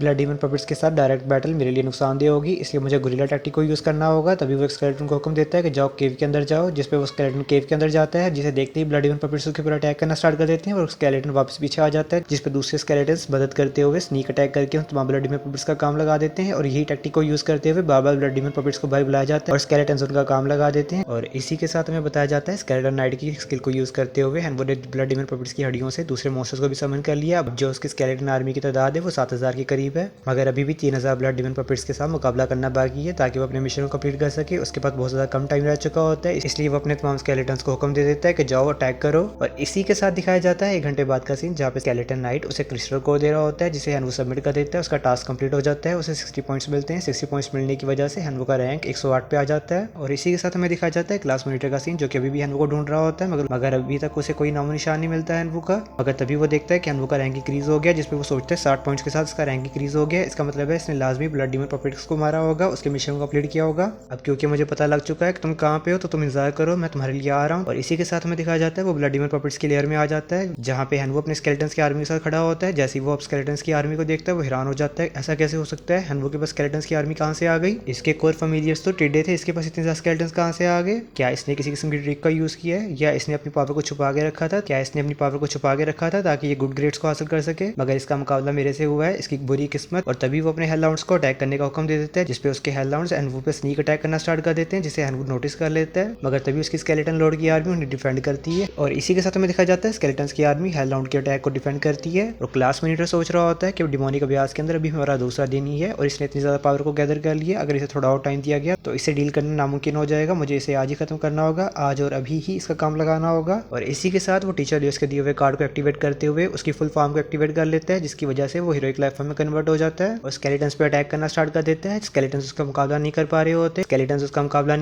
होते, और तभी वो तमाम स्केलेटन्स का काम लगा देता है। मेरे कहने का मतलब ये था जितने भी स्केलेटन सामने डिफेंड कर रहे थे उन सभी का काम लगा देते हैं। और दिखाया जाता है हेनवू से पूछ रहा होता है कि यार हमारे दरमियान तो कोई ग्रजेस नहीं थी, मेरे पे ऐसे अटैक क्यों कर रहा है, मैंने या मेरे फेमिलियर्स ने तेरा क्या बिगाड़ा है, हम पे अटैक क्यों कर रहा है। जिस पे क्लास मीटर कहता है इसकी सिर्फ इतनी सी वजह है, मुझे तुम पसंद नहीं हो, क्या इतनी वजह काफी नहीं है। और इसके ऊपर अपनी हीरोइक लाइफ फॉर्म की टेक्निक को यूज करते हुए अटैक कर देता है, जिसे हेनवू डिफेंड नहीं कर पाता, उसके ऊपर एक स्लैश अटैक लगता है जिससे हेनवू का काम तमाम हो जाता है। और क्लास मीटर कहता है ये तो बहुत ज्यादा आसान था मेरे लिए इसे किल करना, खैर अब इसके मॉन्स्टर्स का मैं क्या करूँ, ये वैसे भी फजूल ही है मेरे लिए, इन्हें मार के मुझे क्या ही मिल जाएगा। और इसी के साथ वो वहाँ से चला जाता है। जैसे ही क्लास मीटर वहाँ से चला जाता है हमें दिखा जाता है हेनवू दोबारा से रिजरेक्ट हो जाता है, क्योंकि स्केलेटन लॉर्ड की इनकार्नेशन के पास रिजरेक्शन की एबिलिटी है, यानी जब तक हेनवू स्केलेटन लॉर्ड के रूप में रहेगा वो दोबारा से रिजरेक्ट हो सकता है। और इसी के साथ वो अपने फेमिलियर्स को हुक्म देता है मेरा मुंह मत देखो, यहाँ से चलो जल्द से जल्द हमें यहाँ से निकलना होगा। वो सभी को हुक्म देता है कि यहाँ से जल्द से जाओ और कहता है कि क्लास मीटर तुमने गलत बंदे से पंगा ले लिया, हम जल्द ही मिलेंगे, तुम देखना मैं तुम्हारा क्या शेयर करता हूँ। इसी के साथ हमारा सीन शूट होता है, हमें दिखाया जाता है क्लास मीटर जो कि देख रहा होता है कि हेनवू का रैंक अभी तक ड्रॉप आउट नहीं हुआ लिस्ट से, जिसपे वो हैरान हो रहा होता है ऐसा कैसे हो सकता है। जिसपे वो हैरान होते हुए सोच रहा होता है कि ऐसा तो नहीं है, हेनवू ने अपनी डेथ को फेक किया है, जिसके साथ दोबारा से अपनी एबिलिटी को यूज करते हुए उसी जगह वापस आ जाता है जहाँ पे उसे हेनवू नहीं मिलता, जिसपे कहता है कि हेनवू तुम अगली बार देखना तुम्हारा काम तमाम करके ना गया तो मेरा नाम भी जैंग नहीं है, पिछली बार तो मैंने तुम्हारे फेमिलियर्स को छोड़ दिया था लेकिन इस बार मैं किसी एक को भी नहीं छोड़ूंगा, तुम सिर्फ वेट करो।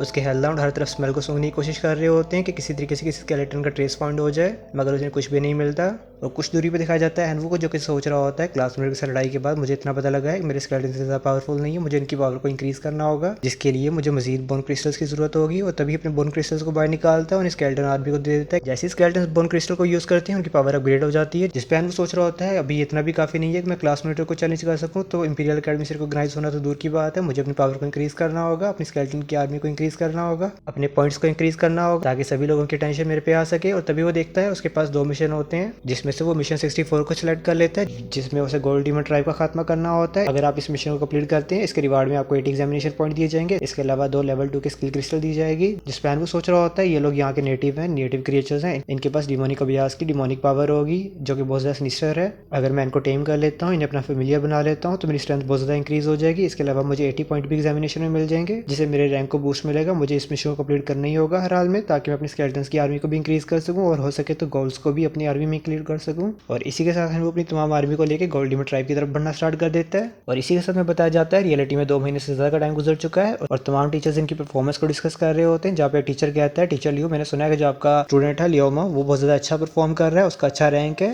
मगर तभी एक टीचर वली से कहता है, आपकी भी क्लास में तो एक स्टूडेंट था ना, क्या नाम था उसका, हैनवू, जो कि जनरल एग्जाम में फर्स्ट आया था, उसने इस बार क्यों नहीं स्ट्रगल किया, उसका कोई रैंक वगैरह नहीं दिख रहा हमें। जिस पे टीचर लियो उसको मौका मिल जाता है। वो कहते हैं कि मैं तो पिछली बार भी उनसे कहा था कि वो सिर्फ अपने लक के बेस पे जीता था, उसका लक ही था कि वो फर्स्ट प्लेस पे आ गया था जनरल एग्जामिनेशन में, वरना इतना कोई पावरफुल नहीं है। उसके पास सिर्फ कुछ स्मार्ट ट्रिक्स है जिन्हें यूज करते हुए हर बार अपना कुछ ना कुछ जुगाड़ लगा लेता है। मगर इस बार डिमोनिक अभ्यास के अंदर उसकी कोई भी ट्रिक काम नहीं कर सकी। मैंने तो पहले ही कहा था वो एक वीकलिंग है, कचरा है, मगर किसी अंधे बंदे ने, किसी अंधे टीचर ने उसे ट्रेशर समझ लिया। जिस पे टीचर वलीद गुस्सा होते हुए कहते हैं, टीचर लियो आप देख तो नहीं आपका रुतबा क्या है, आप एक टीचर हैं, आपको थोड़ा कैरेक्टर में रहना चाहिए, आपको अपना कैरेक्टर दिखाना चाहिए, मोरल दिखाना चाहिए। आपके मोरल्स कहाँ गए, आपकी तमीज़ और तहजीब किधर गई। जिस पे टीचर लियो कहते हैं, टीचर वलीद देखिए मेरी बात सुने, मेरा कोई गलत कहा है, वो एक लूजर है, लूजर से आप क्या एक्सपेक्ट कर सकते हैं, उसे जितने मर्जी रिसोर्सेज दे दें वो एक लूजर का लूजर ही रहेगा। जिस पे टीचर वलीद कहते हैं, अच्छा अगर ऐसी बात है तो आप दोबारा से मेरे से बैट क्यों नहीं लगा लेते, मैं बैट लगाता हूँ, हैनवू इस बार भी चैंपियन रहेगा, अगर आपके अंदर गट्स हैं तो मेरे साथ बैट लगाएं। जिस पे टीचर वलीद कहते हैं, बैट किस चीज़ की बैट लगानी है। जिस पे टीचर वलीद कहते हैं, ऑब्वियसली डिविनिटी पॉइंट्स की बैट लगाते हैं, क्या आप लगाना चाहेंगे कि नहीं। जिस पे टीचर कहते हैं, मेरे पास डिविनिटी पॉइंट्स तो नहीं है, लेकिन हम किसी और चीज़ पे बैट लगा सकते हैं, मैं अपने डिवाइन टाइटल पे बैट लगाता हूँ, अगर आप जीते तो मैं आपको अपना डेमीगॉड का डिवाइन टाइटल दे दूंगा, जिससे आपकी पावर इंक्रीज हो जाएगी, और अगर मैं जीता तो आप मुझे डिविनिटी पॉइंट दे देना। जिस पे टीचर वलीद एग्री हो जाते हैं। और इसी के साथ में दिखा जाता है गोल्ड डिमन कैंप का सीन, जहाँ पे हैनवू ने तमाम के तमाम मॉन्स्टर्स को वाइप आउट कर दिया होता है। सिर्फ कोई 10,000 के करीब मॉन्स्टर बचे होते हैं और हैनवू सोच रहा होता है कि मैंने बहुत ज़्यादा अच्छी स्ट्रेटजी को यूज़ करते हुए तमाम मॉन्स्टर्स का काम लगा दिया। अब मेरे पास 90,000 से भी ज़्यादा स्केलेटन्स की आर्मी है। और तभी वो अपनी स्केलेटन आर्मी को हुक्म देता है, जितने भी गोल्ड मॉन्स्टर्स बच गए हैं उन्हें सब पे अटैक करना स्टार्ट कर दो, जब तक कि वो सरेंडर ना कर दें कि वो मर ना जाए। तभी दिखाया जाता है तमाम मॉन्स्टर्स गोल्ड मॉन्स्टर के ऊपर अटैक करना स्टार्ट कर देते हैं। और स्केलेटन नाइट उन गोल्ड मॉन्स्टर से कह रहा होता है, तुम लोग सरेंडर क्यों नहीं कर देते, अगर तुम लोग सरेंडर कर सकते हो तुम लोग जी सकते हो, मगर वो सरेंडर नहीं करते, जिसपे हैनवू सभी का काम लगा देता है। और हैनवू अपने बोन कलेक्टर्स और बोन रिजरेक्टर को समन करता है, जो कि तमाम गोल्स को समन करना स्टार्ट कर देते हैं, उनसे रिजरेक्ट करना स्टार्ट कर देते हैं, उनकी हड्डियों से नए स्केलेटन्स को जन्म देना स्टार्ट कर देते हैं। जैसे ही ऐसे होता है हमें दिखा जाता है स्केलेटन्स की एक नई नस्ल को, जिनका नाम स्केलेटन रिवाइवर है। इनकी रेस स्केलेटन है, मगर इनकी क्लास ट्रांसेंडेंट है, इनका टैलेंट हार्ड बोन है। इसके अलावा ये किसी भी स्केलेटन को जो कि मर चुका है, टूट चुका है, उसे रिवाइव कर सकते हैं। यहाँ पे गौर करने वाली बात है, मैंने नाम स्केलेटन लिया है, ना कि मैंने किसी मॉन्स्टर का नाम लिया। ये मरे हुए स्केलेटन्स को रिवाइव कर सकते हैं, जिसे देखने के बाद हैनवू हैरान हो जाता है, क्या स्केलेटन रिवाइवर, ये तो स्केलेटन नाइट से भी ज्यादा स्ट्रॉन्ग है, इनके पास जो स्किल है वो ज्यादा अमेजिंग है। तभी दिखाया जाता है स्केलेटन रिवाइवर वहाँ पे पड़ी हड्डियों को रिवाइव कर देता है। तभी दिखाया जाता है स्केलेटन रिवाइवर अपनी एबिलिटी को शो करते हुए वहाँ पे पड़े कंगाल को दोबारा से जिंदा कर देता है, जिससे वो स्केलेटन मजीद पावरफुल होकर जन्म ले लेता है। जिसपे हम कह रहा होता है वो यार ये तो बड़ी काम की चीज है, एवर की ये लोग तो हील भी कर सकते हैं, इनकी मदद से मेरी आर्मी कभी भी इंजर्ड नहीं होगी। और तभी दिखाया जाता है स्केलेटन नाइट हैनवू को गोल्ड डिमन ट्राइब का क्रिस्टल दे देता है, जिस क्रिस्टल गोर को हैनवू सबमिट कर देता है, जिसकी वजह से उसका मिशन कंप्लीट हो जाता है। और हैनवू सोच रहा होता है, इतनी ज्यादा स्केलेटन्स की आर्मी के साथ मुझे क्लास मॉनिटर से भी डरने की कोई जरूरत नहीं है, मैं उसका भी मुकाबला कर सकता हूँ। और इसी के साथ में दिखाया जाता है क्योंकि हैनवू ने इस मिशन को कंप्लीट कर लिया था, इसलिए उसे 80 पॉइंट्स का रिवार्ड दिया जाता है। जैसे इसके 80 पॉइंट्स रिवार्ड में ऐड होते हैं तो उसका रैंक 401 पे आ जाता है। और इसके अलावा उसे 2 किल क्रिस्टल्स भी रिसीव होते हैं। और ऐसे ही बहुत ज्यादा टाइम गुजर जाता है, हैनवू मॉन्स्टर्स के ऊपर चार्ज करना स्टार्ट रखता है, मिशन को कंप्लीट कर रहा होता है। और इसी के साथ दिखाया जाता है 3 दिन गुजर चुके हैं और हैनवू अभी भी अपने स्केलेटन्स की आर्मी को यूज करते हुए मिशन को कंप्लीट कर रहा होता है। और यहीं से हमारा सीन शूट होता है, हमें दिखाया जाता है तमाम टीचर्स का सीन जो कि डिस्कस कर रहे होते हैं, यार हैनवू तो बहुत ज्यादा अच्छी प्रोग्रेस कर रहा है, सिर्फ 3 दिनों में ही उसने अपना रैंक अप कर लिया है, वो 4th नंबर पे आ चुका है, ये सच में बहुत ज्यादा प्रोग्रेस है। मगर टीचर लियोस एज यूजुअल अभी भी कह रहे होते हैं, तो क्या हुआ अगर 4th नंबर पे भी आ गया, अभी भी वो नंबर 1 पे नहीं है, अभी भी बैट मैं ही जीत रहा हूँ। मगर तभी डायरेक्टर शो एक अनाउंसमेंट करती है कि फर्स्ट क्लास यूनिवर्सिटी ब्रेजर्ड कॉलेज ने एक मैसेज सेंड किया है कि वो हैनवू का इंटरव्यू करना चाहती है एग्जाम के बाद। और इसी के साथ डायरेक्टर शो एक अनाउंसमेंट कर दी है कि फर्स्ट क्लास यूनिवर्सिटी ब्रेजर्ड कॉलेज ने एक मैसेज सेंड किया है, जिसके मुताबिक वो हैनवू के एग्जाम के बाद उसका इंटरव्यू करना चाहती हैं। और first class college dragon college ने भी मैसेज सेंड किया है कि वो हैनवू को हायर करना चाहती हैं, उसका इंटरव्यू करना चाहती हैं एग्जाम के बाद। और इसके अलावा एक सेक्रेटेड कॉलेज ने भी मैसेज सेंड किया है जो कि किंगस्टन कॉलेज है, उसने हैनवू को बिना एंट्री टेस्ट के डायरेक्ट अपने कॉलेज में रोल करने की ऑफर दी है, जिसपे तुम्हारे टीचर्स हैरान हो रहे होते हैं। मगर टीचर इस पे रिजेक्ट कर रहे होते हैं कि डायरेक्टर शो आप कैसे कर सकती हैं, हैनवू से ऊपर 3 स्टूडेंट हैं, उनको तो किसी का इन्विटेशन रिसीव नहीं हुआ, ये सरासर से आती है, आप ऐसे नहीं कर सकती, आप सिर्फ हैनवू की अचीवमेंट्स को ही अनाउंस नहीं कर सकती, यहाँ पे जरूर दूसरे स्टूडेंट्स को भी इन्विटेशन आए होंगे, उनके बारे में क्यों कोई अनाउंसमेंट नहीं की गई। जिस पर डायरेक्टर शो बताती हैं ये ऐसा नहीं है कि ये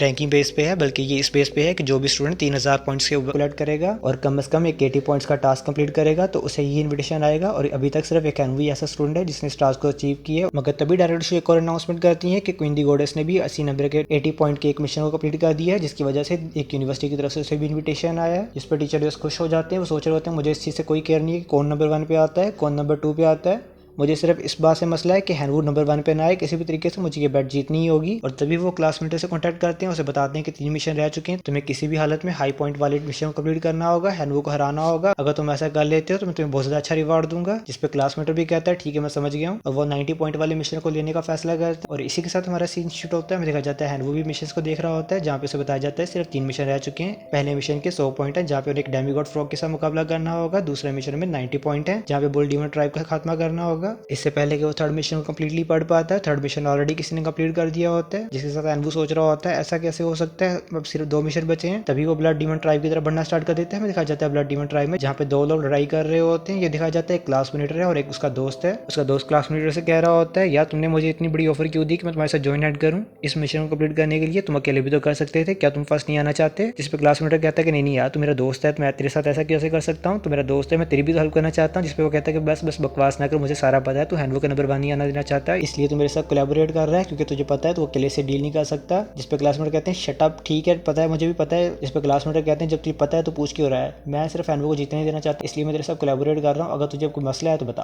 और इसी साथ दिखाया जाता है बुल डीमन उनके ऊपर अटैक कर रहा होता है, जो कि उनके लिए डॉज करना बहुत ज़्यादा मुश्किल होता है। और वो दोनों सोच रहे होते हैं यार इनकी पावर तो बहुत ज़्यादा है, वो उनके साथ बहुत लड़ाई करने की कोशिश कर रहे होते हैं, मगर उनके बहुत ज़्यादा फैमिलीज मारे जाते हैं। जिसपे वो कह रहे होते हैं यहाँ से भागने में भलाई है, अगर हम लोग यहाँ पे मजीद टिके तो हम लोग ही मारे जाएंगे, तो इसका कोई फायदा नहीं है। और देखा जाए अगर हम दोनों इस मिशन को कंप्लीट नहीं कर सके तो हैनवुड का तो सवाल ही नहीं बनता है कि इस मिशन को कंप्लीट कर पाए। इससे पहले वो यहाँ से भाग पाते तभी दिखाया जाता है उन्हें स्केलेटन की आर्मी ने घेर लिया होता है चारों तरफ से। जैसे ही वो देखते हैं कि स्केलेटन की आर्मी ने उन्हें घेर लिया, वो हैरान हो रहे होते हैं कि यार इतने सारे स्केलेटन यहाँ पे कैसे आ गए। और फिर वो सोचते हैं अच्छी बात है कि चलो स्केलेटन आ गए, बुल डीमन इनके साथ बिजी हो जाएंगे, हमें यहाँ से मौका मिल जाएगा फरार होने का। और वो वहाँ से सोच रहे होते हैं फरार होने की, मगर तभी हैनवुड अपने दूसरे स्केलेटन को भी समन कर लेता है और कहता है कि जैसे ही वो लोग वहाँ से भागने की कोशिश कर रहे होते हैं वो अपने दूसरे मॉन्स्टर्स को भी समन कर लेता है, उन्हें कह देता है कि नहीं रोको, और उनसे कहता है कि तुम लोग यहाँ से जाना चाहते हो ये इतना ज़्यादा आसान नहीं होगा। अपने बोन कलेक्टर्स को बुला लेता है, बोन कलेक्टर से कहता है अपनी स्किल्स को यूज़ करो, तमाम बोन्स को कलेक्ट करना स्टार्ट कर दो, उन्हें फ्यूज कर दो। जिसपे बोन कलेक्टर्स जो कि ऑलरेडी ब्रिजर्क मोड में था अपनी स्किल को यूज़ करते हुए तमाम बोन्स को कलेक्ट करके एक नए जॉइंट को बना देता है। वहाँ पे वो स्केलेटन बहुत ज़्यादा बड़ा होता है, वो अटैक कर रहा होता है। और इसी के साथ हमें दिखाया जाता है स्केलेटन रिवाइवर का सीन, जो कि वहाँ पे जितने भी लिजार्ड मॉन्स्टर होते हैं उनके स्केलेटन्स को रिवाइव कर रहे होते हैं, जिसकी वजह से हैनवुड की स्ट्रेंथ और ज़्यादा इंक्रीज हो जाती है। और दोनों सोच रहे होते हैं यार इतना कैसे हो सकता है, इसमें तो लिजार्ड मॉन्स्टर्स को भी स्केलेटन सोल्जर में कन्वर्ट कर दिया, ऐसा कैसे हो सकता है। अगर ऐसा ही चलता रहा यहाँ पे जितने मॉन्स्टर्स मरे हुए हैं उन सबके साथ मुकाबला करना हमारा मुश्किल हो जाएगा, ये जितने चाहे उतने ज़्यादा मॉन्स्टर्स को रिवाइव कर सकता है। यहाँ पे सिचुएशन हमारे लिए बिल्कुल भी ठीक नहीं है, हमें यहाँ से किसी भी तरीके से भागना होगा। अपने फैमिलियर्स को छोड़ो, उन्हें कुर्बान करते हुए अगर भारी जान बचती है तो वो भी काफ़ी है। इसी के साथ अपने फैमिलियर्स को यूज़ करते हुए भागने की कोशिश करते हैं, मगर हैनवुड के तमाम स्केलेटन उनका काम लगा देते हैं। और इसी के साथ में दिखाया जाता है बोन कलेक्टर ने भी अपना पूरा काम कर लिया होता है, उसने स्केलेटन को फुली फ्यूज कर दिया होता है, जो फ्यूज होने के बाद मजीद बड़ा हो जाता है, जिसके आगे वो दोनों चूंटी सामान लग रहे होते हैं। और वो हैनवुड से पूछ रहे होते हैं हैनवुड तुम्हें क्या चाहिए, जिसपे हैनवुड कहता है कि भाई तूने पहले पंगा लिया था,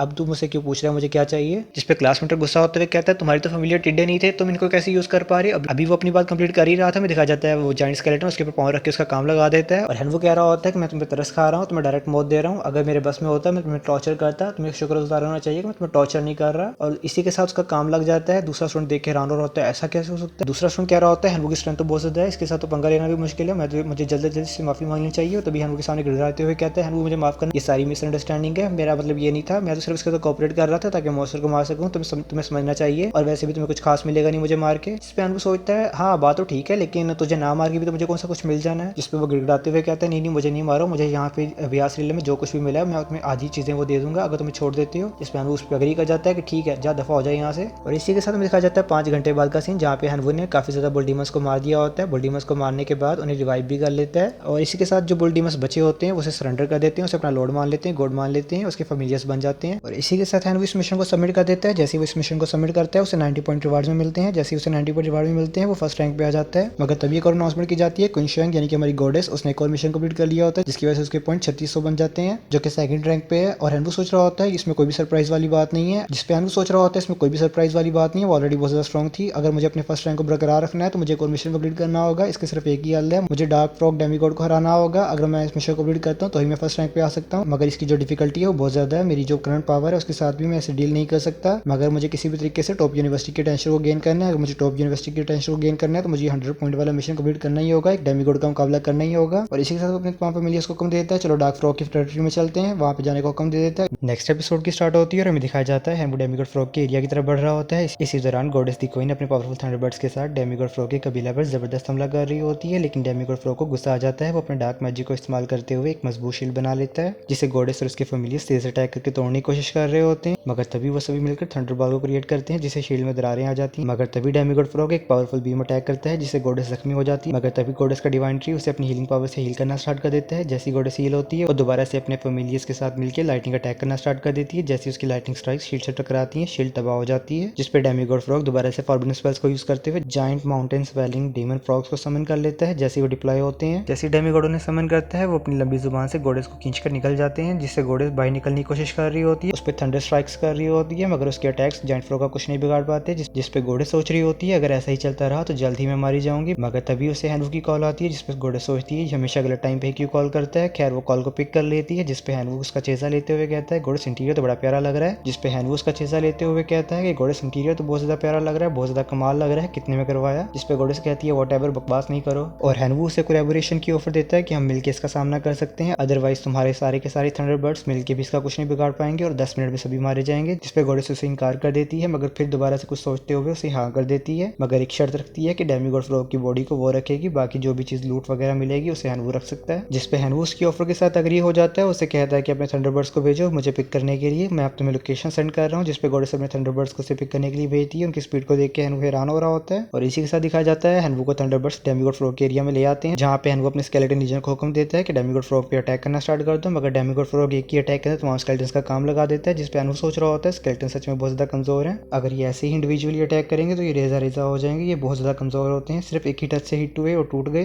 तभी हेनवू अपने बोन कंट्रोलर को समन करता है। जैसे वो वहाँ पे आता है वो तमाम बोन्स को कलेक्ट करके उनको फ्यूज करना स्टार्ट कर देता है और हमें दिखाया जाता है एक जाइंट स्केलेटन बनना स्टार्ट हो जाता है, जो कि फ्रॉग क्लैन पे अटैक करना स्टार्ट कर देता है। 3 मेंढक जो कि फॉरबिडन स्पेल को कास्ट कर रहे होते हैं उनका कीमा बना देता है और इसी के साथ हेनवू अपने बोन रिवाइवर और बुल डेमन को भी अटैक करने का हुक्म दे देता है, जिससे बुल डेमन डेमीगॉड फ्रॉग पे अटैक करना स्टार्ट कर देता है। जबकि बोन रिवाइवर मरे हुए फ्रॉग क्लैन के मेंबर्स को दोबारा से स्केलेटन फॉर्म में समन करना स्टार्ट कर देता है, जो कि छोटे मोटे फ्रॉग क्लैन के मेंबर्स का काम लगा रहे होते हैं, जिनकी मदद थंडरबर्ड्स अपनी लाइटिंग अटैक से कर रहे होते हैं। जैसे ही डेमीगॉड फ्रॉग अपने क्लैन मेंबर्स की ऐसी सिचुएशन को देखता है, डेमीगॉड फ्रॉग को गुस्सा आ जाता है। वो कहता है कि मैंने तुम सभी को अंडर एस्टिमेट किया, अब टाइम आ चुका है कि मैं सीरियस हूँ और तुम्हें अपनी असल पावर दिखाऊं। तभी वो अपनी डार्क मैजिक नाइटफॉल की स्किल को यूज करता है, जिससे मून रेड मून में कन्वर्ट हो जाता है और हर तरफ टेरिफाइंग डिमोनिक ऑरा फैल जाता है, जिसकी वजह से इवन के अनडेड क्रीचर्स की भी लाइफ एनर्जी सोखी जा रही होती है, जिसपे गॉडेस परेशान हो जाती है क्योंकि वो भी मेंढक के पेट में होती है। इसी के साथ दिखाया जाता है जितने भी गॉडेस के फेमिलियर्स होते हैं वो डार्क ऑरा से इफेक्ट होना स्टार्ट हो जाते हैं, इवन के जो हेनवू के स्केलेटन्स थे वो भी डार्क ऑरा से इफेक्ट हो रहे होते हैं। वो सभी फेमिलियर्स इस डिमोनिक ऑरा को मजीद बर्दाश्त नहीं कर पा रहे होते, मगर तभी हेनवू को नोटिफिकेशन मिलता है कि आप न्यू मॉन्स्टर्स को समन कर सकते हैं, क्योंकि उसकी जो लिमिट है वो रिफ्रेश हो चुकी है, नया दिन आ चुका है। जिसपे उसके फेमिलियर्स उससे रिक्वेस्ट कर रहे होते हैं कि गॉड प्लीज मुझे समन करें, प्लीज मुझे समन करें, मैं अपने गॉड की मदद करना चाहता हूँ। जिसपे हेनवू खुश होते हुए जियानफेंग, रेड डार्क आर्मी और रेड हीरोइक लाइफ फॉर्म को समन कर लेता है और हेनवू अपने टिड्डों को डिवाइन रियलम में सैक्रिफाइस करना स्टार्ट कर देता है, जिसकी वजह से सिस्टम की तरफ से होली फायर आर्टिफैक्ट मिलता है, जो कि तमाम नेगेटिव इफेक्ट्स को रिमूव कर देते हैं और जो आगे फेमिलियर्स हैं उनके लड़ने की इच्छा को बूस्ट कर देता है। जिसपे हेनवू उस आर्टिफैक्ट को यूज करना स्टार्ट कर देता है। जैसे ही हेनवू उस आर्टिफैक्ट को यूज करना स्टार्ट कर देता है, इर्द गिर्द का तमाम डिमोनिक ऑरा रिमूव हो जाता है, उसके फेमिलियर्स की पावर को बूस्ट मिलता है। इसके अलावा जिसके ओपोनेंट्स होते हैं उनके ऊपर नेगेटिव इफेक्ट पड़ना स्टार्ट हो जाता है। जैसे ही ऐसा होता है फ्रॉग क्लैन मेंबर्स हैरान होना स्टार्ट हो जाते हैं और हेनवू के टिड्डे उन सभी की बजाना स्टार्ट कर देते हैं, जिसकी वजह से डेमीगॉड फ्रॉग सदमे में चला जाता है। वो कहता है कैसे नहीं हो सकता, मेरे डार्क आर्ट्स को कोई भी रिमूव नहीं कर सकता, ये तो एक बच्चा है, मैं एक डेमीगॉड हूँ, मेरे डेमीगॉड होते हुए ये मेरे डार्क आर्ट्स को कैसे रिमूव कर सकता है, ये इम्पॉसिबल है, ये इम्पॉसिबल है। मगर तभी हेनवू की होली लाइट के अंदर डिमोनिक ऑरा डिस्पेल होना स्टार्ट हो जाता है, जिसकी वजह से डिमोनिक मॉन्स्टर्स कमजोर पड़ रहे होते हैं और इसी के साथ दिखाया जाता है जिस मेंढक में गॉडेस फंसी होती है हेनवू उस मेंढक पे अपनी हीरोइक लाइफ फॉर्म्स को अटैक करने का हुक्म दे देता है। जैसे ही हेनवू अपनी हीरोइक लाइफ फॉर्म्स को हुक्म देता है वो मॉन्स्टर पे अटैक करना स्टार्ट कर देती है, मॉन्स्टर की बजाना स्टार्ट कर देती है और जियानफेंग एक स्वॉर्ड स्लैश से उसे दरमियान से काट देता है, जिससे गॉडेस को मौका मिल जाता है, वो आजाद हो जाती है। आजाद होते ही वो थंडरबॉल से डेमीगॉड फ्रॉग पे अटैक करना स्टार्ट कर देती है और इसी के साथ दिखाया जाता है थंडरबर्ड्स, डार्क्स, जायंट स्केलेटन सभी डेमीगॉड के ऊपर अटैक कर रहे होते हैं और हेनवू अपनी होली आर्टिफैक्ट को यूज करते हुए डेमीगॉड की पावर्स को डिस्पेल करना स्टार्ट कर देता है और हेनवू अपने होली आर्टिफैक्ट को यूज करते हुए डेमीगॉड की पावर्स को कमजोर कर रहा होता है, जिसकी वजह से क्वीन को मौका मिल जाता है। वो इस मौका का फायदा उठाते हुए डेमीगॉड फ्रॉग पे एक मजबूत अटैक करती है। जैसे ही गॉडेस एक मजबूत अटैक करती है डेमीगॉड फ्रॉग का कबाब बन जाता है, जिसपे गॉडेस हेनवू से कहती है कि चलो इसका काम तो लग गया, अब जैसे कि हमारी डील हुई थी इसकी बॉडी मैं रखूंगी, बाकी जो भी ट्रेशर्स हैं, जो भी लूट मिलती है वो तुम रख सकते हो। इसी के साथ हेनवू डेमीगॉड को मारने के लिए उसके पास चला जाता है ताकि वो पॉइंट कलेक्ट कर सके, क्योंकि जो इसे मारेगा इसका क्रिस्टल सबमिट करेगा उसी को इसके पॉइंट पॉइंट मिलेंगे, जिस पे डेमिगॉड फ्रॉग उसे कह रहा होता है अगर तुम मुझे जाने देते हो, मुझे जिंदा छोड़ देते हो तो मेरे पास जितने भी ट्रेशर्स हैं, जितना भी लूट है मेरे पास, जो भी माल है मैं तुम्हें सब दे दूंगा। जिस पे हैनवू से कहता है कि भाई देख, जो तेरे पास माल है, जो भी लूट है, तेरे मरने के बाद वो ऑलरेडी मेरे ही हो ही जाएगी। और इसी के साथ दिखाया जाता है उसकी हीरोइक लाइफ में स्वार्ड स्लैश के साथ उसका एंड कर देती है। और फिर दिखाया जाता है हैनवू और गॉडेस डेमिगॉड की कलेक्शन को देख रहे होते हैं, जो कि बहुत ज्यादा अमेजिंग लूट होती है, जिसे देखने के बाद इवन के गॉडेस भी हैरान हो रही होती है। मगर वो कहती है कि मैंने ऑलरेडी कहा था कि मैं सिर्फ बॉडी लूंगी, बाकी जितनी भी लूट है ये सब तुम रख सकते हो। जिस पे हैनवू कहता है आर यू श्योर, तुम एक दो चीज ले सकती हो अगर तुम्हें कोई पसंद आती है। और तभी हैनवू वहां से एक क्राउन को उठाता है और गॉडेस को पहनाना स्टार्ट कर देता है। कहता है चलो अगर तुम कुछ नहीं लेना चाहती तो ये मेरी तरफ से तुम्हारे लिए गिफ्ट है, जिस पे गॉडेस शर्माती हुए इसे एक्सेप्ट कर लेती है। और दिखाया जाता है हैनवू मिशन को सबमिट कर देता है। जैसे वो मिशन को सबमिट कर देता है उसे पॉइंट्स मिलते हैं। पॉइंट्स मिलने की वजह से वो फर्स्ट रैंक पे आ जाता है। जैसे ही हैनवू टॉप रैंक को हासिल करता है, टीचर रीत की उसे कॉल आती है। वो कहती है कि हमने तुम्हें बहुत ज्यादा जबरदस्त परफॉर्मेंस दी है, जिसकी वजह से टॉप टियर यूनिवर्सिटीज की तरफ से तुम्हें ऑफर लेटर आए हैं। और इसी के साथ हमारा सीन शिफ्ट होता है। हमें दिखाया जाता है टीचर रीत, गॉडेस और हैनवू मिलकर टॉप टियर यूनिवर्सिटीज के प्रोफेसर के पास जा रहे होते हैं, जो कि सभी के सभी ट्रू गॉड्स हैं। वो हैनवू और गॉडेस का इंटरव्यू लेने के लिए यहाँ पे आए हैं,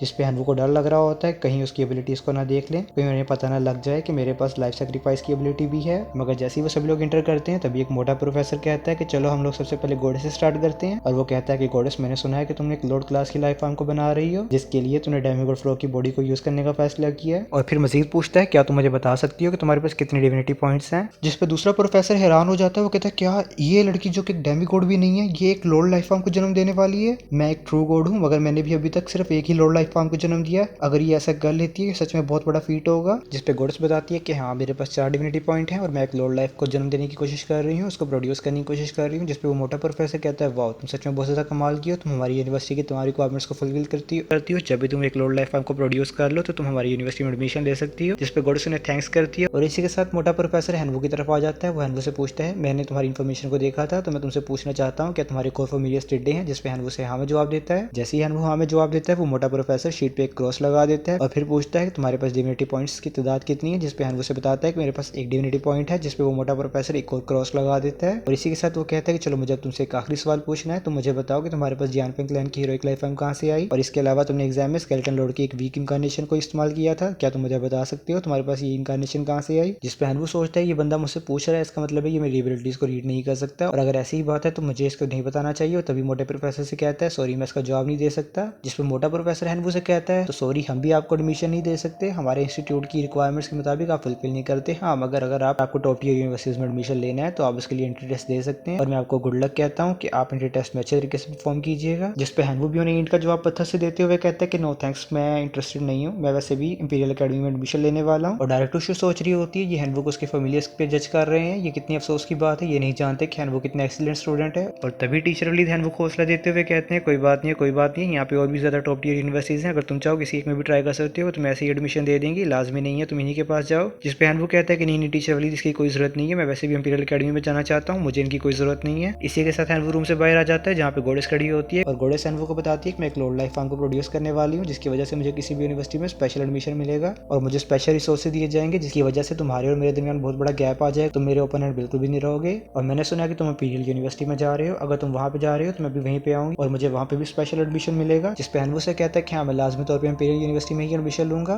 जिसपे गॉडेस कहती है देख लो मेरी बात मान लो, अभी भी तुम्हारे पास मौका है, मेरे अंडर आ जाओ, मेरे गुलाम बन जाओ, मैं तुम्हें तुम्हारी रिसोर्सेज प्रोवाइड कर सकती हूँ, कोई भी तुम्हारी स्ट्रेंथ पे क्वेश्चन करने वाला नहीं होगा। जिसपे हैनवू से इनकार कर देता है और वही घिसा पिटा जवाब देके वहाँ से निकल जाता है। जिसपे गॉडेस सोच रही होती है यार मैं ऐसे कैसे समझाऊं, ये कितना क्यूट है यार, जब ये स्केलेटन लॉर्ड के रूप में था कितना क्यूट लग रहा था ना। और फिर हमारा सीन शूट होता है, हमें दिखाया जाता है हैनवू के डिवाइन रियलम का सीन, जहाँ पे हैनवू डिविनिटी कार्ड को ऑब्जर्व कर रहा होता है, जिसकी वजह से हमें दिखाया जाता है हैनवू के डिविनिटी पॉइंट्स को 2 पॉइंट से इंक्रीज कर दिया जाता है। और फिर हैनवू बियास रियलम से मिली हुई तमाम लूट को अपने डिवाइन रियलम में स्थापित कर रहा होता है। सबसे पहले वो सोर्स ऑफ एमुलेशन को बाहर निकालता है, जिसकी वजह से उसके टिड्डे अपग्रेड हो जाते हैं, इनकी रेजिस्टेंस इंक्रीज हो जाती है, डेंसिटी इंक्रीज हो जाती है, इन पे कोई भी नेगेटिव इफेक्ट काम नहीं करेगा, इनका डिफेंस लाजवाब होगा, इसलिए हैनवू इन टिड्डों का नाम डिफेंस टिड्डे रख देता है। और फिर तभी हैनवू डेमिगॉड फ्रॉग के दिल को बाहर निकालता है, जिसे अब्सॉर्ब करते ही उसके टिड्डे दोबारा से अपग्रेड हो जाते हैं, उन्हें डार्क आर्ट्स की पावर मिल जाती है और डार्क आर्ट्स को यूज करते हुए अपने एनिमी पर नेगेटिव इफेक्ट डाल सकते हैं। इसके अलावा इनकी स्पीड भी इंक्रीज हो चुकी है, ये अपनी प्रेजेंस को भी हाइड कर सकते हैं, जिसकी वजह से ये असैसिनेशन का काम भी कर सकते हैं। और हैनवू इन टिड्डों का नाम असैसिन टिड्डे रख देता है। अभी हैनवू ये सब कुछ कर ही रहा होता है तभी डार्क उसे पुकारना स्टार्ट कर देते हैं, गॉड गॉड प्लीज हमें माफ कर दो, गॉड हमें माफ कर दो, हमारे गुनाहों को माफ कर दो गॉड गॉड। जिसपे हैनवू हैरान हो जाता है, वो तो फौरन से उनके पास जाता है जहाँ पे डार्क से बता रहे होते हैं कि गॉड गॉड प्लीज हमें माफ कर दें, प्लीज हमें माफ कर दें, हमने जो आपने जो हमें डिवाइन हैमर दिया था हमने डिकम्पोजिशन मशीन में डाल दिया गलती से, प्लीज हमें माफ कर दें, प्लीज हमें माफ कर दें, हमने अपने गॉड के ट्रेशर को जाया कर दिया।